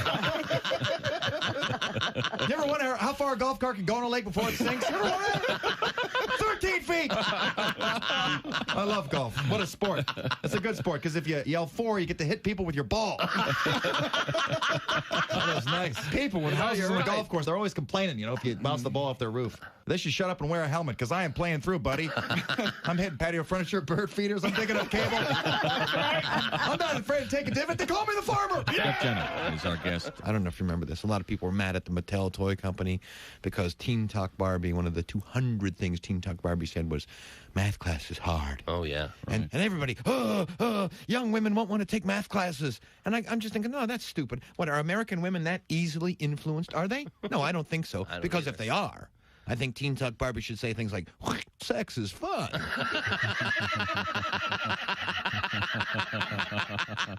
I work hard and give my husband my paycheck. Bob and Tom. You can pick your morning radio show, and you can pick your nose. Welcome back to the Bob and Tom Show. Christy Lee at the news desk. Hi. Pat Godwin in the performance room. Hello. There's Josh Arnold. Hi. He's at the I Hate Steven Singer sidekick chair. There's Ace Cosby. Hey. And I started this break with my headphones on. And as I was talking, I put them on without stopping any of the audio. Isn't that interesting? That is interesting. And here's Tom. Not particularly. Let's move forward here. Oh, he's got to weigh in with an insult. Mr. Glib. We have Mr. Hurtful. We have. I don't understand what you're saying. I'm trying to be stupid and silly. He's just having fun. I sit At here. least he's honest. I sit here and I lie and I'm goofy and I'm silly, and you still think we're Meet the Press or something. I'm not telling the truth. Well, we have a very distinguished guest like Mr. John Feinstein, and Tom gets that way afterwards. He's by the way, good job manhandling him. That was. We'll get back to the book in a moment. Just shut up. You just in the middle of a story. You just cut him I would off. not blame him if he never called again. You got to get to the funny stuff. Tom, not always. Everything is funny. I wanted to get to a little bit of NFL. No. Well, then wait till he finished his thought. I enjoyed the interview, Tom. I thought it was very listenable. Oh, quit kissing his ass. I'm not kissing his ass. Yes, you are. I'm sucking up. There's a difference. There is a difference. I prefer licking to kissing. You know what? That surprises me. That's a lie. But the point is, Christy Lee is at the news desk, and it's time to get some hard news. What have you got? Officials at Wisconsin High School threatened to remove the toilet paper from all of the school's bathrooms. Newberry High School's assistant principal, Cornelius Cromer, wrote in an email they decided to take the toilet tissue out of the restrooms. Is this like, what's the movie where they won't let the kids dance? Footloose. Footloose. Yeah. This would be stool loose. That's pretty good. Oh, my Where God. are the Corneliuses of tomorrow, by the way? Right? That's a great name. It's a great name. Out of the restrooms for the remainder of the school year because students were flushing entire rolls of toilet paper down the toilet. That's unacceptable. He said, It's kids, okay? No. It's going to happen. He said students and staff would have to go to the front office to pick up their toilet paper. God, how embarrassing would that be? It's amazing. Go to the principal's office. I'm going to need more than 4 sheets. Well, especially in school, that half ply they give you. Yeah, the only number 2 at this school is your pencil. What do you make wontons with this? WISTV. Wistful radio. No, wistful television. Reported that it received what was described as a correction from Carson Ware, the chief human resources officer at the school. Quote, "We have not removed the toilet tissue from the restroom." What schools have a human resources officer? Apparently, well, this one. The way it's going these days. Yeah. Pretty soon you'll have to sign a disclaimer to do virtually anything in a school. Well, how are teachers not constantly fired? Just from accidentally saying one thing or another. I don't know how they do it. Without accidentally saying, you better sit down or I'm going to knock your ass down. Right. You know, it's Teacher Appreciation Week this week. Oh, very nice. I appreciate them very much. I do so too. if they removed all the toilet paper from the school, Yeah. the janitor wouldn't be happy. No, you'd have to clean up after everybody. Oh, boy. They had shower curtains, and it'd be rough. If I have to pull one more sock out of a toilet.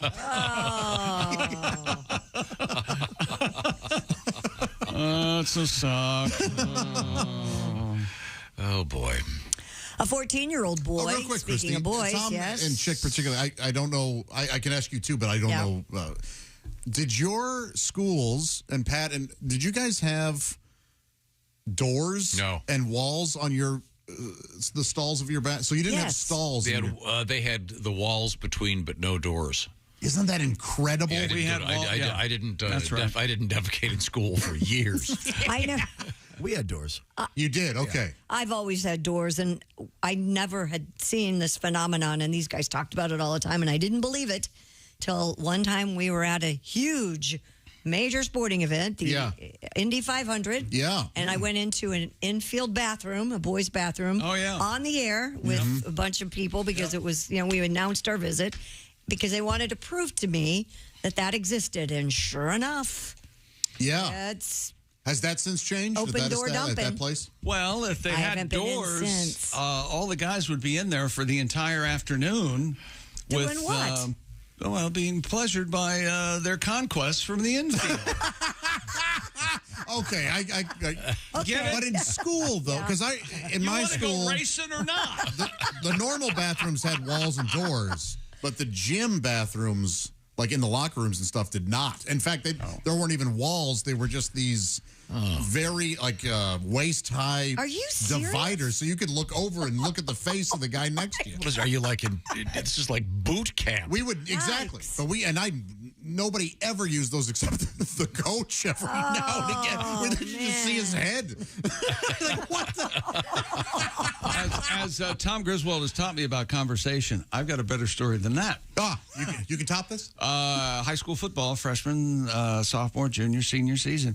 Our coaches and the players, we all showered in the same place. After practice, after games. Yep.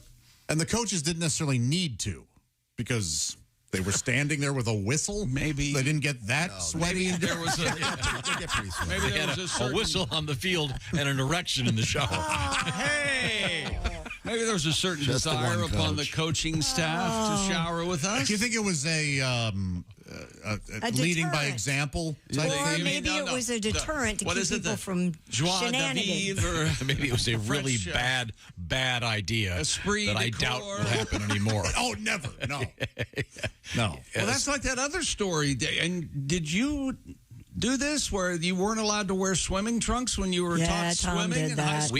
We had when that happened, we had a bunch of people weigh in because and the reason they didn't allow swimming trunks at a lot of these day camps and stuff, it makes perfect sense. No, it doesn't. It's because, I'm not saying it's a good idea, but it's because the lockers would rust. They were metal. Because they were metal lockers. That was the flimsy law they hid behind. And they didn't want... It's called the encouraging the monster law. The wet bathing suits. But there were a number of camps that everyone was naked. And wow. You were naked? Now, were these co-ed camps? No, God, no. But still. No. Okay. This would be like a boys' camp. We had a number of people wrote in saying this was their experience. I don't know if they did that for young girls' camps. I doubt it. We did have group showers. Our girls did in our locker rooms, yes. No, but tell us about this. Describe them. When we come back, if we're allowed to come back, here's the headline, monkey shortage.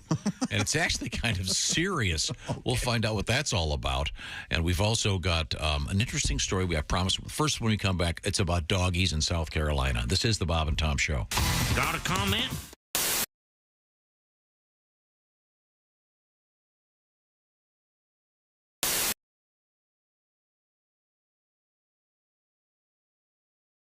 Hi, man, it's Donnie Baker. Guess what? I saved up some money and bought this new badass spy camera. I swear to God I did. Check this thing out. Perfect. Office supplies. Man, you can do a billion things with stuff. Staple remover, notepads. Looks like we got some erasers. There's over 1 million textiles in here. What? Oh, I have an idea. I swear to God, I just hit the jackpot. I learned this from my mom, Phyllis. See, you take the Post-it note, which appears to be just a common Post-it note. Then you take your pot you keep in a Parmesan cup. Put your pot right here in the middle, and automatically you got free rolling papers. I swear to God, man. Once you inhale the adhesive, oh, you'll get people hooked. It's like a Fortune 500 buzz. This will be the next plot line on Breaking Bad 4. Well, let's get to work. Hi, man. Hey, Donnie. I don't think you're supposed to be back here. It's okay, man. I shut the door. Look, I come loaded for bear. I know how much you like this stuff. Don't start tweaking. I made these myself with Post-it notes. Here's your free one. It's sticky. Well, how else you think you're supposed to get hooked on it, Dick? Go ahead and hit it with a lighter, and this will keep you from snorting that Scotch tape at Christmas time. But wait, I want payment now. I want my payment now. $20 like usual. I don't have any cash. You take credit card? Yeah, what am I going to do with that? Run it up the crack of my ass? There's your other joint. Come on, Donnie. I gotta go.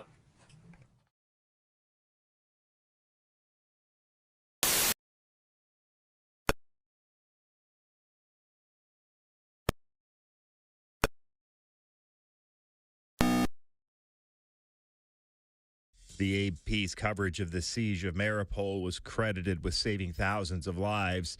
AL.com, based in Birmingham, Alabama, won Pulitzers for editorial writing and local news coverage. New York Times also won for Ukraine coverage. It and the LA Times won 2 Pulitzers. Washington Post, The Atlantic, The Wall Street Journal, Mississippi Today, and Gimlet Media also won awards. The Pulitzers annually honor the best in journalism. Grace Bumbry, a pioneering mezzo-soprano who became the first black singer to perform at Germany's Bayreuth Festival during a career of more than 3 decades on the world's top stages, has passed away. She was 86 years old. Her publicist says Bumbry died at a hospital in Vienna. She had a stroke October 20th. After her debut at the Richard Wagner Festival in July of 1961, she sang at a White House state dinner and made her Metropolitan Opera debut in 1965. She sang 216 performances at the Met. Grace Bumbry has passed away at the age of 86. And that's a look at things you may have missed. More of the Bob and Tom Show coming up. Ladies and gentlemen, Bob and Tom. In some cultures, India, Latin America, and Philippine, parents use the flip-flops as a discipline tool. I bet that happens here in America, too. There are viral videos of women taking their flip-flops off and keeping children in line. And not just in those S-hole countries that Greg named. Also here. Right. Are you serious? Time out. I'm going to go down for this report, and I had nothing to do with it. Bob and Tom in the morning and highlights all day long. The Bob and Tom Show, weekday mornings at 6 a.m. Eastern on Bob and Tom 24/7. Hi, everybody. This is Mark Sweeney, and you're listening to Bob and Tom 24/7. Friday, 8 p.m. Hi, excuse me. I'm having a dinner party, and I've run out of coffee. Might I borrow some? Sure. Here you go. A few minutes later. Excuse me. Could I trouble you again for some more coffee? I just gave you some 10 minutes ago. I know, but my guests are really big coffee drinkers. Okay, here you go. Thanks. Do you mind if I ask you a question? What? Do you live here alone? Yeah, why? Shortly thereafter. You again? I need more coffee. It's impossible. Okay, but it is possible that you want me. No. Good night. 2 minutes after that. Go away. Stalker's Choice Coffee. The coffee is so good, he'll come back again and again and again. Coffee. More coffee. Go away. Need some coffee. I'm going to call the police. You want it so bad. I'm calling 911. You want it so bad. Stalker's Choice Coffee. Share some with a neighbor. Stalker's Choice. It's what obsessive-compulsive relationships are made of. You're listening to Bob and Tom 24/7. You're so weird. You have no idea. Essential Morning Radio. This is Bob and Tom 24/7. 24/7. Yours truly, Artie Whiskey, frontier golfer with another true tale from the Old West. Really? As you know, I'm quite the avid golfer. Really? So I go out just about every day and play 18. Well, one afternoon I'd finished 9 and I just wasn't feeling my best. So I decided to head on home after 9 holes.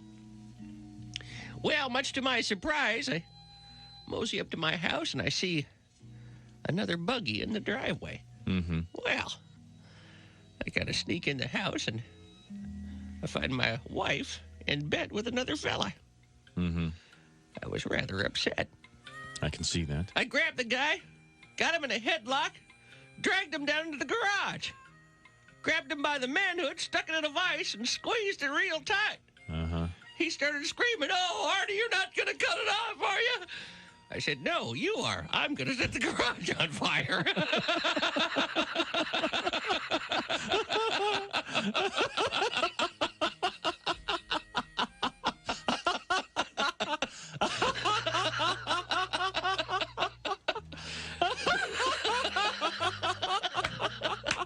This is another exciting episode of Artie Whiskey.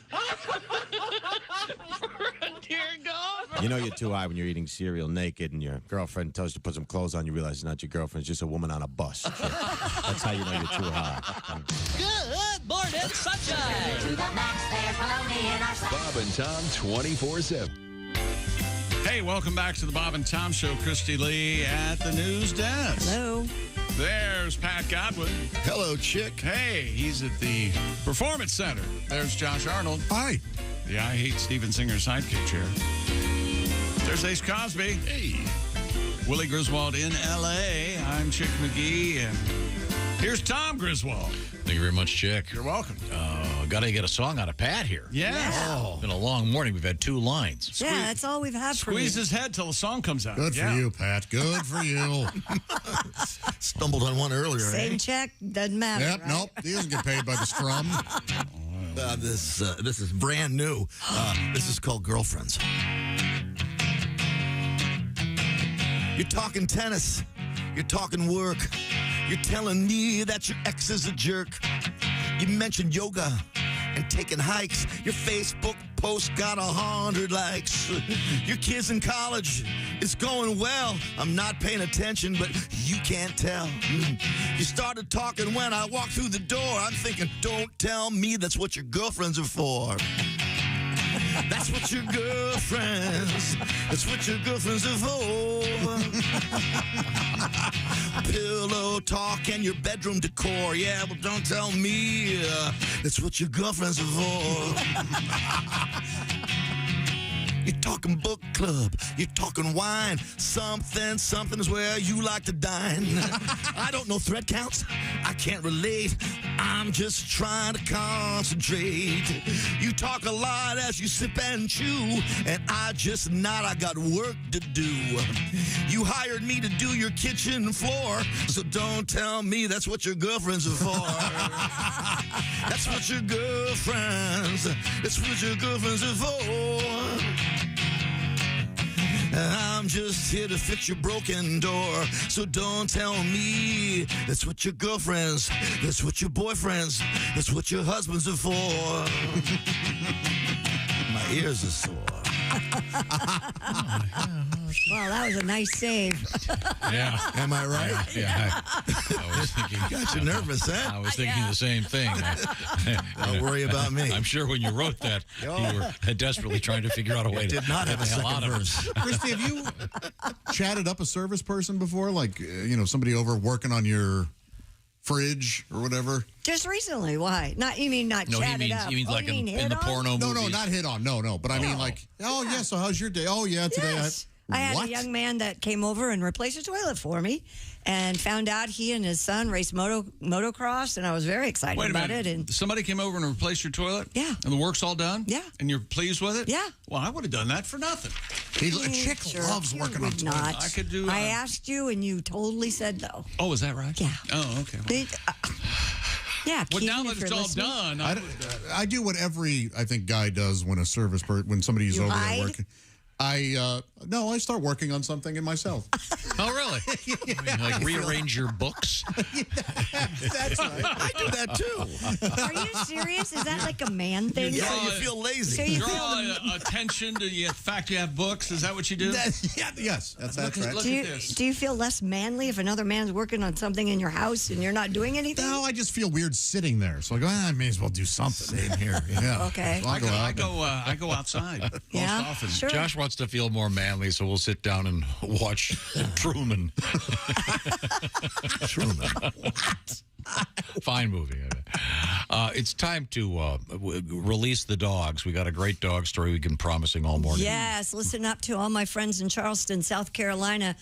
Dog owners, you're asked to submit photos of your pets to appear on scratch-off lottery tickets. That's this right. is a great idea. Lottery officials in the state of South Carolina are asking dog owners to submit photos of their dogs for a chance to be featured on the $2 Happy Holidays scratch-off tickets. Holiday. Very cute. Very Lucky cute. winners will appear on the October release of the Holiday Scratchers.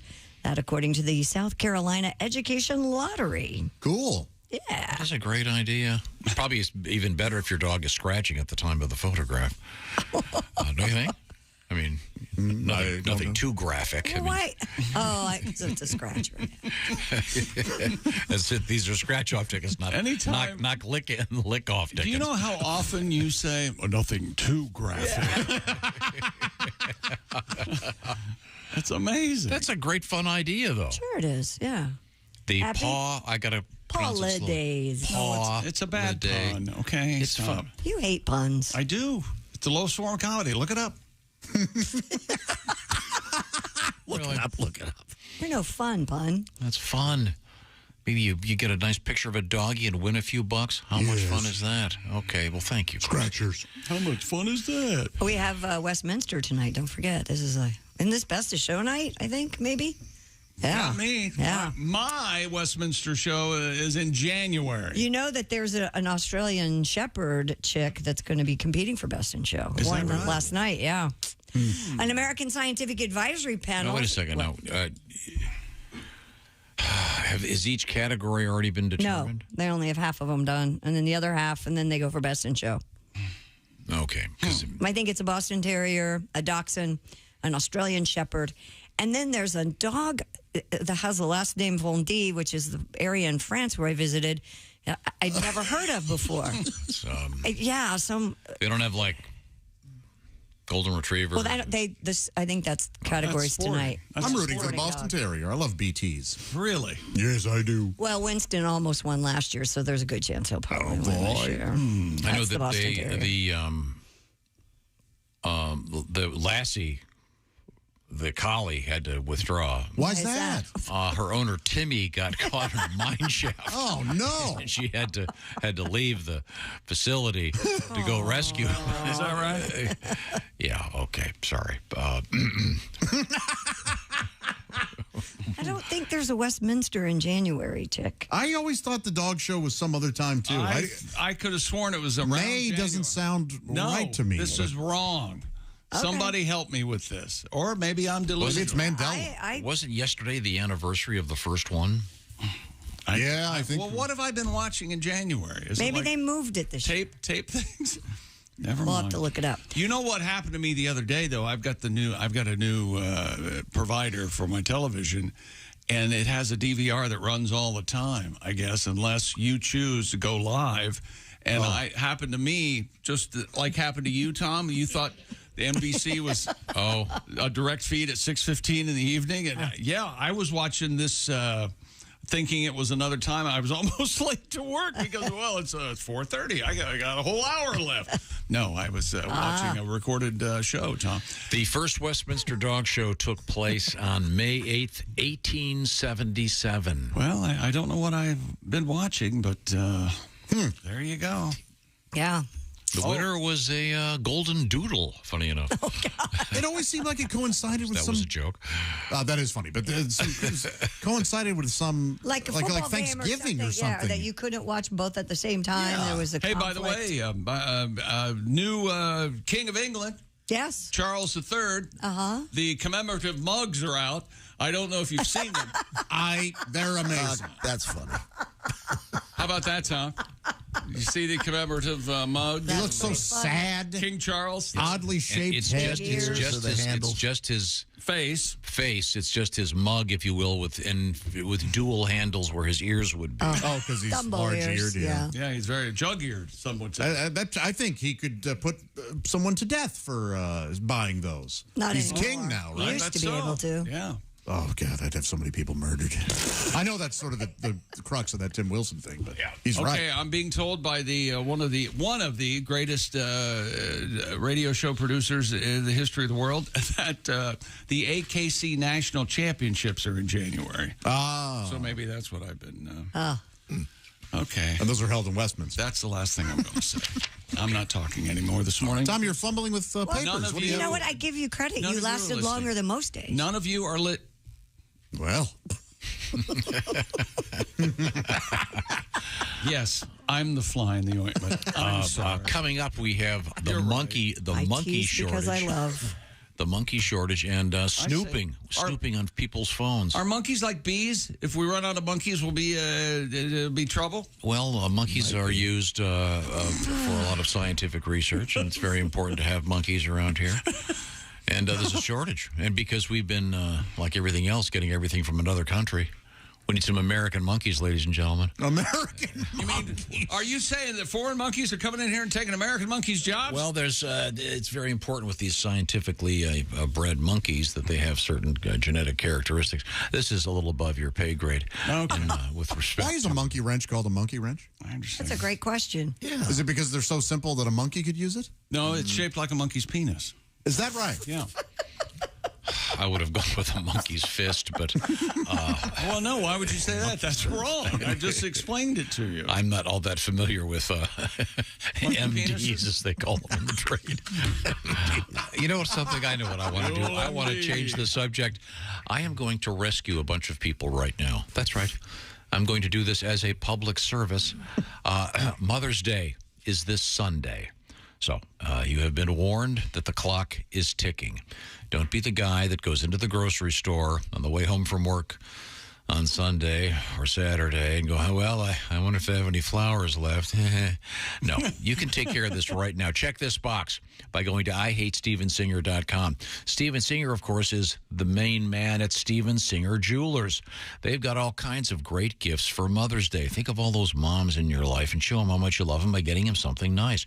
For example, Steven has his famous line of gold-dipped roses. This year, by the way, the keynote speaker, if roses could talk, would be that one right there. And it would be going, whoa, I've got green lips. You see, I like everything that's happening. It's the neon. What are you doing? It's the neon green rose from Steven Singer. Buddy. Okay, the roses don't talk. I guess you could call me out on that. But they do come in a beautiful gift box, and they're shipped to you for free, and they start at $59. IHateStevenSinger.com. Oh, did I mention the beautiful gift card from you? Telling that mom how much you love her. Here's what you do. You go to IHateStevenSinger.com. While you're there, you can peruse. Oh, they've got some very nice bracelets, earrings, necklaces, etc., etc. IHateStevenSinger.com. Check off the box right now. Get the order in before 2 o'clock Eastern Time, and it will be on its way, I should say, to you today. So get this done. Once again, Mother's Day is Sunday. You know, many people's mothers have died. Well, I'm not going to rescue him. What the hell's wrong with you? You're just going to sit there in your own Are you going to rescue him? Are you going to rescue him? Now here's Pat Godwin with the Mother's Day song. Mother. We have a Mother's Day song when we come back. Mother, I guess they'll break your balls. You can thank me now. Is that right? Yeah, All right. Mother's Day song from Sean Morey coming up. I Be will right. kill you. This is the Bob and Tom Show. Hi, this is Dr. Will Miller, and you're listening to Bob and Tom.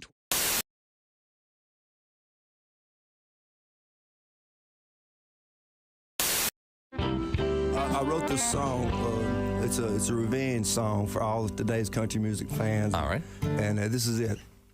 Oh, and when I sing this song, I use my country western voice. Okay.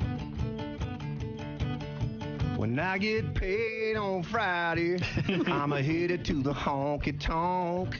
There's a pretty little waitress working there, and she's the one I want. Well, she might be my first cousin, but that ain't none of your concern. I'm gonna make love to her on my tailgate, and then it'll be your turn. I'm just a honky-tonk Neanderthal. I like to get drunk and have a ball. I haven't ever read any books at all. I'm just a honky-tonk Neanderthal. Garth Brooks started doing that. He should be executed. Well, okay. Well, I bought me a shirt at a yard sale, just like the one Garth Brooks wears. I'm gonna wash and blow dry my mullet and put on some clean underwear. Pretty soon I'm gonna make it in Nashville, but for now it'll have to wait. 'Cause I'm singing karaoke in a restaurant while everybody eats a catfish plate. I'm just a honky-tonk Neanderthal. I like to get drunk and have a ball. I haven't ever read any books at all. I'm just a honky-tonk Neanderthal. It gets more annoying every time. And I'm gonna keep on doing it. Well, when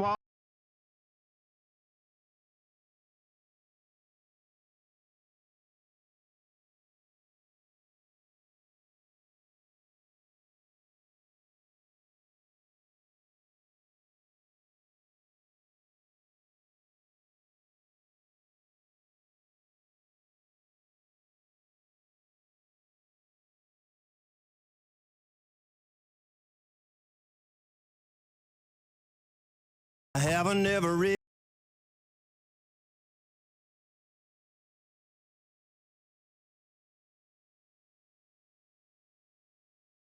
You ought to hear my 6-year-old sing this. I'll bet. Anyway, this last verse was written by the honky-tonk Neanderthal after they saw me on the Conan O'Brien show last year. Oh. I saw Paul Thorne singing on TV. It was a Conan O'Brien show. If his music is so damn good, how come they won't play it on the radio? He can't even afford a real tour bus. He rides around in a minivan. He can't fill up a football stadium like Kenny Chesney and Sugar Land. I'm just a honky-tonk Neanderthal. I like to get drunk and have a ball.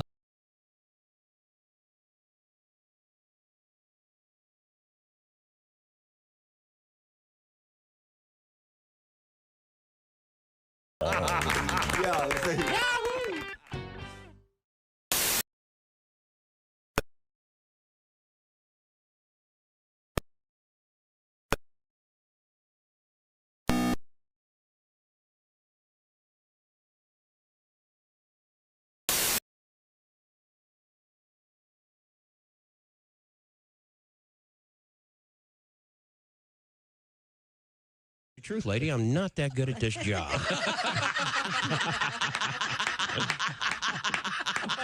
I'm trying to figure out a way to get disability without actually hurting myself. See, I was a smart aleck. Didn't take it all that serious. Oh, yeah. Did you? Oh, heck no. People would make U-turns on the expressway. I'd pull up behind them and go over my microphone and go, because it says authorized vehicles only. I'd pull up behind them and go over my microphone and go, I authorize you. I don't care. You can't be subpoenaed if your name's not on anything. That's the way I always felt about it. They don't say we didn't warn you. Oh, my There's laughter ahead. This is Bob and Tom 24/7. Jeff Rothband is our guest. Jeff is a fine comedian. I actually had to do that once. What? Be a pallbearer. And that, Oh, my that's God. heavy. Yes, that's a it's heavy heavy. job. Yeah, I actually had to go to a funeral, and I was asked to be a pallbearer, and I always a pallbearer. Never the corpse. Grandfather dies, life will be strange. When grandfather dies, my whole world will change. When grandfather dies, I'll scream and I'll yell, 'cause I'll be rich as hell. And then I figured I didn't need to write anything. I actually I have a sexual fantasy associated with the earthquake. Go. All right, woke chick up. In my fantasy, I'm making love to this woman. Yeah. And then all of a sudden, she feels the earth move beneath her. Ah, yes. And then she rolls over on top of me and shields me from debris. Safety first, everybody. Safety first. Bob and Tom. It went right in the trash can. Oh, are we back? Could you grow up? Welcome back to the Bob and Tom Show. Christy Lee. It's unbelievable. At the news desk. Hi. There's Pat Godwin in the performance room. Hey, Chick McGee. There's Josh Arnold. Hi. There's Ace Cosby. Hey. Willie Griswold once again in Los Angeles looking You'd for hate his us if we grew up. pilot.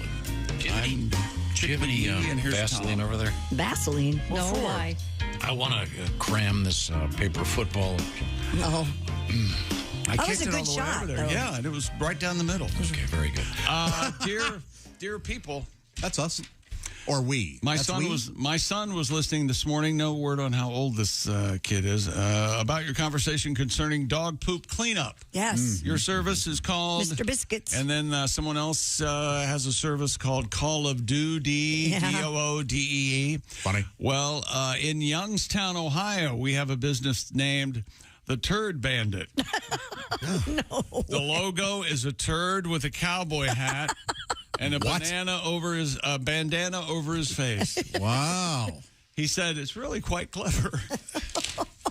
I wanted to start a pooper scooper business. Yeah. Right. And call it S Disturbers. But instead of stirrers? no. Haven't you ever been called an S Disturber? Like, oh, he's a real... I've been You don't know the phrase St. S Louis? Disturber. Don't act like I'm a friggin' we don't. moron. No, you We are. don't. We've heard of S stir. I've never heard that I word. have not. I've never heard that. That St. must be. Louis? That must be Maybe regional. talk to somebody under the age of 71. Oh, it must be. It must be from the vulgar hinterlands of mid-Missouri. Boy, at least you take a conversation well. That's what I like. You always should talk to Josh about anything. And Chick I is got an right. idea for you, The Chick. American Kennel Club is the dog show in January. AKC is in Gotcha. January at Madison Square Garden. We could do a commercial for a dog poop pickup service, and it would be you'd have to get kind of someone who looks like Joseph Cotton and Orson Welles. Oh, yeah. It would be the Turd Man. Our audience knows that, but not S Disturber. Yeah. You're right. I've never heard that. Have you heard that, Pat? No. Christy? Suck it. So you came up with I've never heard of Joseph Cotton either. the Turd Man Instead of the Third with Man. Orson Welles and Joseph that's the Cotton. Yeah. By the way, watch that movie. It is.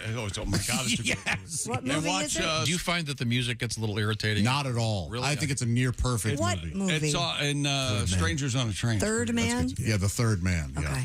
It's a great movie. Because it's not the first man. Not the second man. It's a Oh, YouTube chat, swing and a miss, Josh Arnold. Well, watch this. Leaving.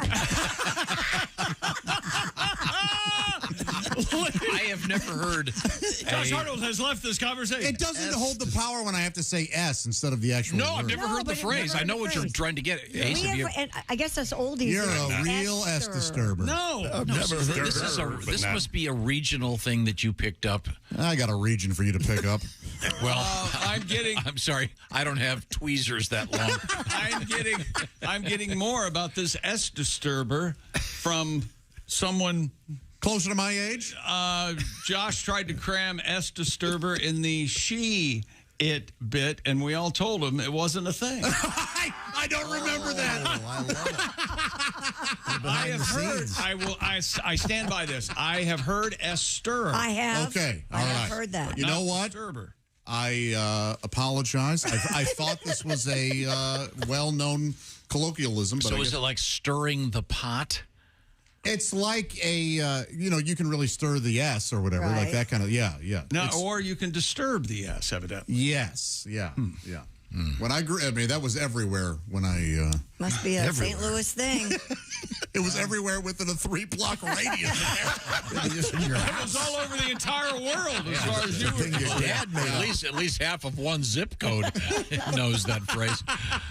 Okay. Well, I'm happy to introduce it to everybody. Yes. It's a fun thing to say. Well, there was another. Quit being an S disturber. But you say the actual S word, though, right? Yes, yeah. No, I don't think it's very effective. What else did you say? You had something else that was local for you. I did, and I was baffled that. Yeah. One time I made a joke about making a joke when you trick or treat. Yeah. And you all went, "What are you talking about?" Never heard Now, we had that. that. Never heard what? I grew up with that. When you trick or treat, the joke. You go ahead, you have a joke. Yeah, right. No, to get I'd the candy, never heard you have that to either. tell a joke. What about you? Now, when you would send your man up to get candy, did he have to have jokes ready? No, I trick-or-treated on my own. Did you tell jokes? Right? No, that was not part of the formula. No. You didn't even say trick-or-treat, did you? Yeah, you said trick-or-treat. Did you ever say trick or treat? Smell my feet. Give me something good to eat. Yeah. Yeah. No, we did the edited version of the poem so we could go to the next house quickly. Now, I changed mine up a little bit. I would say treat or trick. Is that right? With some of the I think you know where I would horny MILFs in the neighborhood? Okay, I think it's time to go back to the news desk with Christy Lee. What do you got? Well, if you want to be bored. It's not. No, I'm not. It's not a criticism of you, Christy. It's a criticism He's just, S disturbing. An American scientific advisory panel says the United States is facing a shortage of medical research monkeys. Oh, boy. The National Academies of Sciences, Engineering, and Medicine. Well, which is it? All of them. Is it true they're going to start using human toddlers? Really? Says the in lieu of someone taking the time and trouble to write swing and a miss. How? Says the nation's. What's the ceiling on age?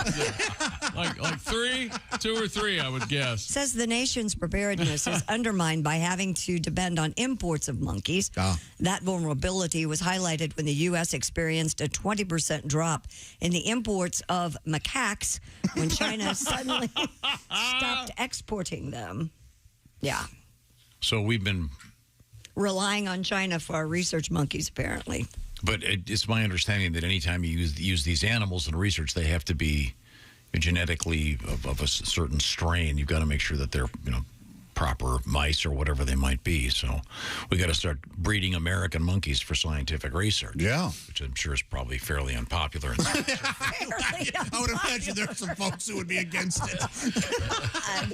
But better to research on a monkey than a person, right? Yeah, especially a little baby. It's unbelievable. That's what you said. But he's right. No, I agree with Chick. Oh. Wow. Monkeys are lesser than now. What about puppies? Could we do something on puppies? What the hell's wrong with you? I'm just saying. Look, if dissecting a puppy would help cure diabetes, would you be for it? What is this, an ethics panel? That's here? right. Yes. I think, Josh, your big concern should be with this monkey shortage. Are they going to run out of these Reese's monkeys so they can keep making the peanut butter cups? That is a concern, yes. But it's a concern for all of us, not just me. Okay. Reese cups? Yeah. Oh, yeah. It's Reese's, Hill, Jack.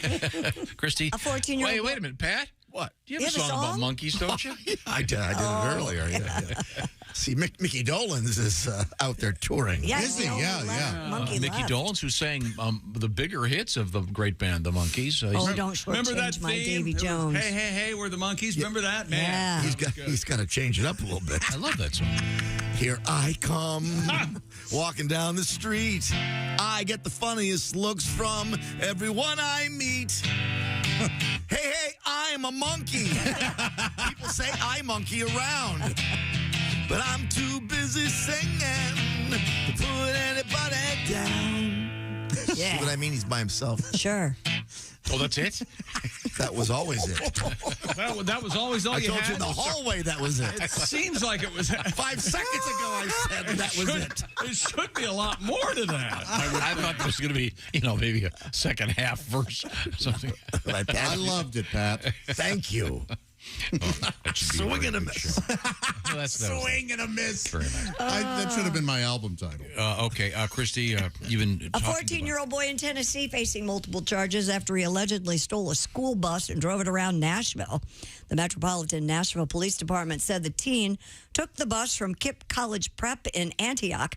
Authorities said the boy hit a diesel fuel pump, tried to run a person over before entering... He tried to run somebody over? Yeah, before entering I-40, where he reportedly hit a car. Good Lord. Police were able to capture the boy on the highway and take him into custody. Thank goodness. He faces charges of vehicle theft, aggravated assault, evading arrest, reckless driving, and a multitude of other charges. And the cops on the bus go tase, tase, tase, tase, tase. This kid sounds like he's from hell. He tried to run somebody over. This is a troubled child. This is timeout times 10. Police deployed a spike strip. I say we can't get enough monkeys. Maybe we can do some experiments on this kid. Oh, boy. What the hell? Sounds like a real loser. You set off Siri or whatever on accident. What did you say? That's my watch. I hate this. I don't know what's the word, but That was talking to me all the time. You're not My watch is talking to me all the time. You're not the boss of me. Yeah, and not only that, I have nothing to do with this. My watch just watch, started. you know I hate you. My watch just started. I stopped putting the code in, so it'll leave me alone. police deployed a spike strip to attempt to stop the bus, but the teen noticed the spikes, slowed the bus down, and tried to turn the bus around. Nashville police said, quote, officers at that point ran up to the bus, broke out the door glass, and used a taser. Oh, I was joking. As the teen was attempting to continue operating the bus. Man, that's crazy. Yeah. Boy, you're right. Troubled child. Poor kid. Oh, no, not poor kid. Well, I mean, there's something's something going there. on. He tried to run somebody over. Well, we don't know who that somebody Park was. this bus on his head. and Maybe get it was a over bad with. guy. Save the world. Would you want him to run over a bad guy? No, I don't want him to jump off a cliff. If But he he could doesn't save wanna the jump, I'll world by push him. running over a baby, would you want him to? Come on. The whole population. He has to run. Hey, I'm not playing your situation ethics game, okay? A recent survey out there finds more than 80% of people admit to snooping through someone else's smartphone or digital device. Someone else is not a significant other? The poll commissioned That by would be someone else, wouldn't it? Well, we have a breakdown. Hang on. The poll commissioned by Secure Data Recovery Services found that 87% said they go through a person's messages, while 44% will check out a person's photos. 38% dive into a person's browser history. Without them knowing? No, Josh, if I were to, I'm not much of a snooper, but if I were to have your phone, yeah, and I went to the photographs, right, would there be photographs of, say, young or just not young? How young? Of age. You mean like a baby? No, I mean, would there be photographs of ladies that would be, No, there would not. Yeah. All right. Because I remember one of the comedians was saying he would do selfies after shows, and he would always take a person's phone and he would hit the photograph thing and usually go back to see how far it was before he found a naked picture of one of them. Gotcha. Well, now you can hide. There's a special. Oh, I don't know. You even have it on your phone where you can hide photos and then you can't see them unless you have that face He can't recognition. get his phone to shut up. Oh, really? Yeah. Oh, yeah. Unless your phone starts talking to you, then you got trouble. If and when I'm sent those kind of photos, I put them to use and then get rid of them for two reasons. One, I put them to use. And the reasons are twofold. One is because I don't want anybody. I don't want that to happen. I don't want them to leak. Second, I require new photos. I can't reuse. I don't like. I gotcha. Yeah, sure. That's curious. You might want to mention that to your therapist. So I'm back to snooping. Yeah, 53% of those claim that snooped found something incriminating or concerning while going through someone else's device. All right. 70% say they discovered evidence of digital flirting or in-person cheating. Whoa. While romantic partners are often the target for digital prying, those polled also admitted to snooping on their children, friends, parents, siblings, and even coworkers. Christy, have you ever been a victim of digital prying? I don't think so. If I have No, nobody's digital has two mentioned it. meanings, Josh. Yes. Oh, that? Yeah. Do the old no, let's leave it open right the there. elevator door. We got it. We understand. Come across, babe. Did you see this where it says women are more likely to snoop than men? Well, are you surprised by that? Nope. I mean, the number, though, 88% of women say they would. Jeez. I'm not that interested. Way high. Exactly. The same here. 88% women compared to 77% of men said they would snoop or have done Chick, so. what's your policy when you're at someone's house and you go into the primary bathroom and there's a medicine cabinet? What's my policy? Yeah. If I've been to your home, I've gone through your medicine cabinet. That's my policy. I don't even have a medicine cabinet anymore. Well, sometimes you have to look for them. Because sometimes you go, can I use the bathroom? And it's not in the downstairs one. So do you go, actually, I meant the other bathroom. I meant the upstairs bathroom. Really? I'm more comfortable urinating at a higher level. Why not just tell the person, hey, you mind if I steal your Vicodin? Well, because you know what? They frown on that. I bet you love a Vicodin. Yeah, I don't know. What? I learned very early on, very long ago, that nothing good comes out of snooping. I don't even like looking at your phone if you're trying to show me something. I don't. Yeah. Hey, that's great, Christy. After, there's a dog with a hatchet. Okay, I gotta go. After a checkered first half of my life, and maybe you people will relate to this, or maybe you'll lie to me. But I try not ever to have anything that needs to be hidden. So my exactly. That's right. My phone's an open book. As is mine. I can hand it to any one of you. I got tired of lying. Not be ashamed. Yeah. I don't have any pictures of anything interesting. That's like that. We all know that.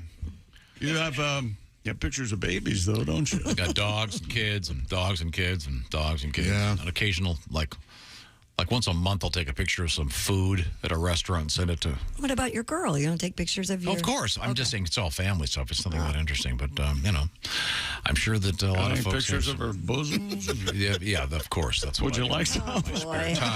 Would you like some? He got you with that old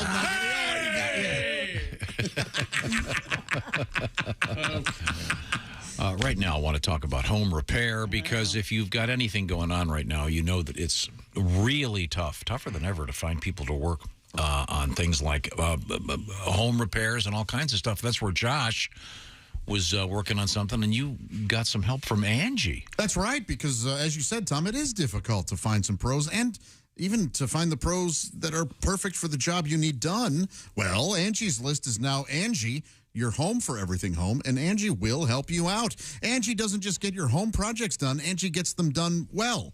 Angie is your personal home expert, served 150 million consumers to date with over 220,000 pros in their network. In other words, they are going to help you. I love Angie. Angie makes it easy to research, compare, and hire pros to ensure a job done well. I'm thinking about getting some new siding. Oh, nice. I was talking to Jeff Oskey about it, and he said, yeah, you're probably going to need some work done.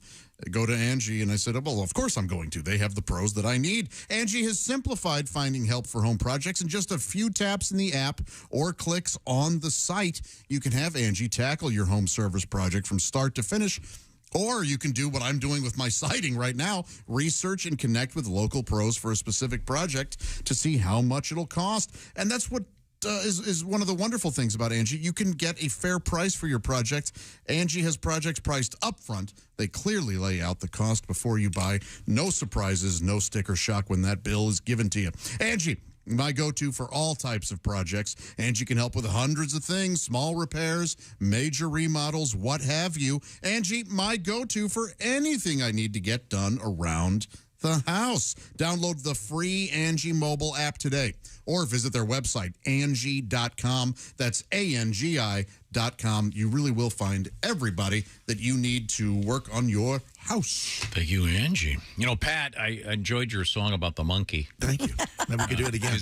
Because Mickey is going out with solo, yeah. Yeah, but it's a tribute to the rest of the band. And opening for him, by the way, Two Dog Night. Two Dog Night. They lost one of them.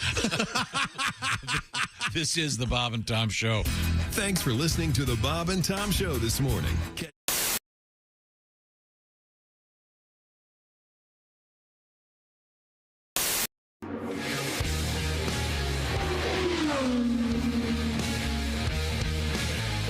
Indianapolis, believe it or not, at one point was the biggest manufacturer house, the most car manufacturers anywhere. This is before Detroit took over. And Detroit ended up taking over because they were right on the Lake Michigan, and it was easier to get ore and steel and everything, the raw materials. For some reason, this was where cars manufacturers were. Well, they wanted a test facility. Carl Fisher, who owned Prestolite, and Prestolite was a big factory, and they made a bunch of different stuff, but one of them, they made headlights for automobiles, was his big deal. He ended up going on to develop Miami. He turned Miami into a vacation place, but he was one of the 4 founders.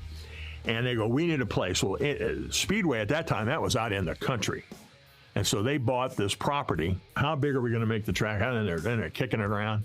And they made the track 2.5 miles because that's what fit in the property they had bought. That's how that became, the property they had, it became 2.5 miles. And it was a test track. And they just started promoting it as the biggest and the best and the da-da-da-da-da-da-da. But that's where the Indianapolis 500 is where a lot of innovation took place for years, like brakes and shocks and tires and safety. Indianapolis Motor Speedway and the IndyCar Series have pioneered safety in automobiles.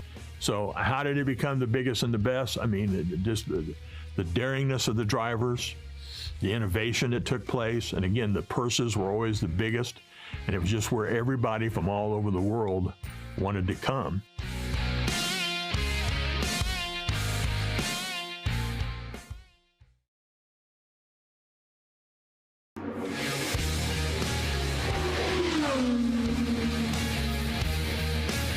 Another thing that makes it so great is all the traditions and all the things that go on. 1963, Tony Holman's out at Indianapolis Raceway Park, another track on the west side of Indianapolis. He sees this Scottish band, a bagpipe band with drums, walking around the grounds. He said, people are loving this. And he's thinking, you know, I got all these guys from Europe and Great Britain and Scotland. How do I make them feel at home?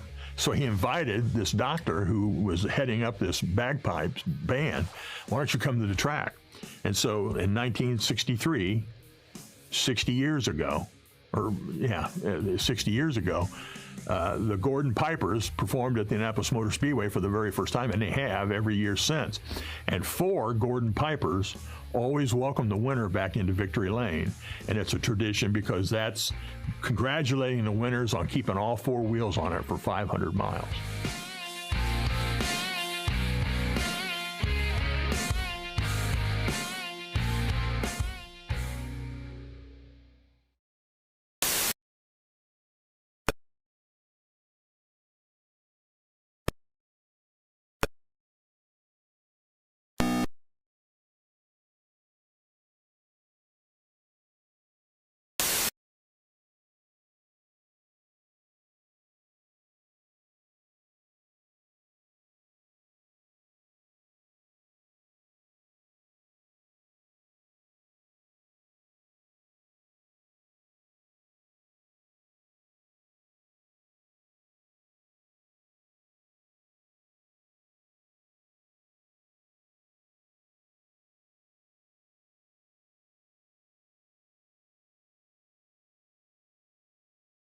Idiotic, stupid question is that? What kind of little pea-brain moron would write me? I think if I were you, little Davy, I'd worry more about inbreeding than I would about the law. Davy, that was slander.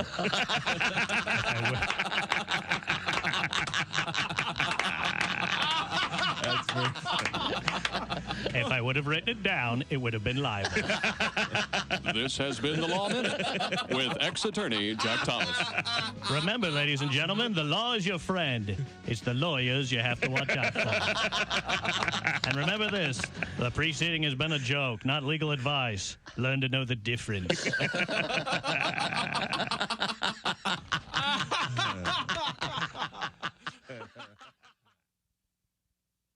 Bob and Tom, well-meaning, but yeah, they're all messed up. More than slightly confused. A list of things you're never going to hear at a party. Hey, when you're done throwing up, can you drive me home? I've heard that at a party. Hey, who knows how to play some folk guitar?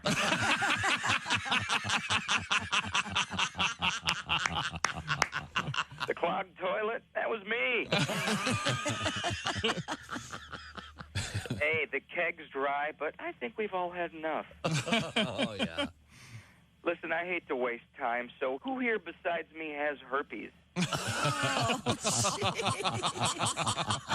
Same, because then you can match up. Yeah. Yeah, the neighbors are on the phone. They want to hear some Skinner.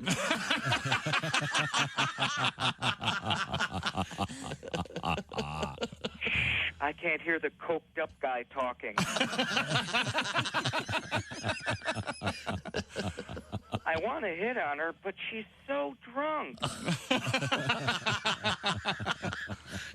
And finally, put down the gun or no more Yahtzee.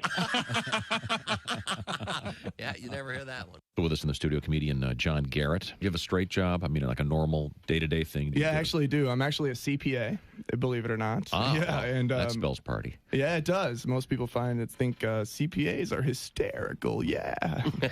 No, of course not. We're dorks, big dorks. But and honestly, on behalf of all accountants out there, I'd like to say that we don't all do taxes. Some of us prefer to embezzle. It's much more lucrative. I read recently Willie Nelson wrote a song called Whatever Happened to Peace on Earth as his little protest to the war in Iraq. And my immediate thought was, why does he care? It's not like it's his tax dollar being put to use. I mean, I think the U.S. government should write a song called Whatever Happened to Willie's 1040. Yeah, there's a tax joke for the accountants. Woo! Good morning, sunshine. Bob and Tom 20. Ringo. Hey, welcome back to the Bob and Tom Show. Christy Lee at the news desk. Yeah. There's Pat Godwin in the performance room. Right on. There's Josh Arnold, the I Hate Steven Singer sidekick chair. Hi there. Mother's Day Sunday. There's Ace Cosby. Hey. I'm Chick McGee, and here's Tom Griswold. I've never been able to pull off right on. Oh, I use it a lot. You use right on? I do, particularly in text. Really? Yeah. Hey, we'll be at the restaurant at 6:30. Right on. See you there. That makes sense. Okay. How about this? Solid. Oh, boy, I've never tried solid. Does it work for you? Yeah, I've tried salad. I don't need the jokes. I've never tried salad. You tried salad? Yes, many salads. Taco, Jello. Gosh. Potato. Sometimes when you get, thank you, Pat, when you get that great laugh out of Ace, unexpectedly. I wish he would return the favor sometime. We were promised a bonus. Yes. With a deep voice. Ace Cosby. Here he is with his joke of the day. Two flies are sitting on some dog poop. Yes? One of the flies farts. The other one says, dude, I'm trying to eat here. That's ironic. That's all of it. Right? You enjoyed it. See, there's sitting on a mountain of crap. Oh wait, I shouldn't. Don't make any assumptions. Yeah, I shouldn't mistake your analysis for enjoyment. Exactly. You got the flies were talking right there. You've got an interesting premise. Let's see. What is today? May 9th. May 9. I've not looked at this. May the 9th be with you. Oh no, wait. May 9. No, that's May 9th, the longest baseball game ever. Brewers and the White Sox. That had to be exciting. Whoop-de-doo. Okay. Let's see. Oh, here we go. Born in 1265, Dante Alighieri. Inferno. Who's that? The Inferno guy. Oh. It is the Inferno Divine guy? Comedy. Dante's Inferno. Dante, yeah. Well, darn it. That's the name of a heating and air conditioning company. Right. And, actually, it's Dante Inferno, ? Because they're not sure. You might want air conditioning. I think Divine Comedy is his best work. I think that's when he really hit Dante's peak. Is it? Yeah. Okay. And Ron Dante, producer of Barry Manilow, I think. Is that right? That's right. Wasn't there a famous disco called like the Inferno or something? Disco Inferno. Well, that's the best. That is the I wonder what the name of that Disco Inferno is. It's Disco Inferno, Tom. Oh, yes. No, that's the best disco song of all time. Disco It's one of the finest. You're right. Shame Evelyn Champagne King continues to be the best No, that's disco song ever. Weak. If you want to be an S disturber, go ahead. Happy birthday, Mike Wallace, born in 1918. Oh, he's been. Can you imagine you're running some business and someone goes, Mike Wallace is walking up the steps. Oh, yeah. No. Well, that takes miracles. So long as it's not that Pharaoh kid. Happy birthday to the great Billy Joel, born in 1949. Here he is now. Oh, he sounds great. Billy Joel. Okay, there's Disco Inferno. It's awesome. All right, wait a minute.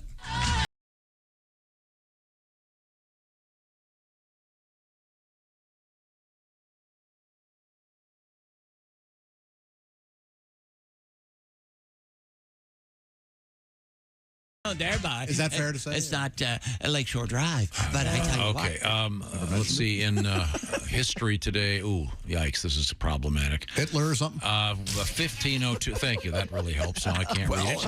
Let's see. Let's switch gears here. 1868. Christy, this is a quiz for you. 1868. Marked down from 1900. The biggest little city in America was founded. Reno, Nevada. Reno. Yeah. Visited there a few Original times. address, Reno 001. Okay, that's right. They started with 0 and then they moved. This is interesting, Christy. Okay. What did Woodrow Wilson do on this date in 1914 that would affect you? Invented the tampon. Started Social Security. Was would affect divorced. Me. Let me vote. No. He declared the first Mother's Day. I declare. Isn't that nice? That's very nice. Thank you, Woodrow. Mother's Day. And interestingly enough, there's the famous photograph of Woodrow Wilson holding the very first Steven Singer Gilded Rose. Isn't that something? That's what's actually it's Steven's great grandfather. Yes. That's very interesting. Stefan Singer. Yeah. He was an immigrant. Things that happened on today's show. Lonnie Walker IV helped the Lakers win last night, beating the Warriors. Tom, what'd they call him? Who? Lonnie Walker IV. Ivy. Yeah, that's right. Bullshit. Ivy. A lot of people, Tom calls a trampoline a jumping table and a fan a wind machine. We all know it. Mm-hmm. The jumping table was actually a listener that wrote in about it. But I can see how he got there. Josh wants everyone talking about him being a thorough and generous lover. That's right. So I have ladies sign a disclosure agreement. Mother's Day Sunday. Tom took his dog out at 3:05 in the morning and almost dropped his phone in his dog poop. He's told that story again. No, I've got my clip-on hat light, which is the greatest, but I didn't have it with me. I wasn't expecting to have to take him out this morning. There was an issue. That's it. Check, that is a new coat, and it is marvelous. It's lovely, isn't it? I don't know if it's new. It's one I haven't worn. No, it's very new. What? I'm not going to tell you. What is it, suede? I'm not going to tell you how much I paid. You paid $500 for that. Christy Lee. What? One more thing. In 1960, the FDA approved what? Birth control pills. The birth control pill. This is an outrage. We never go back like this. Okay. This is the Bob and Tom Show. Hey, thanks for listening to the Bob and Tom Show this morning. Get a look at today's show on our YouTube channel.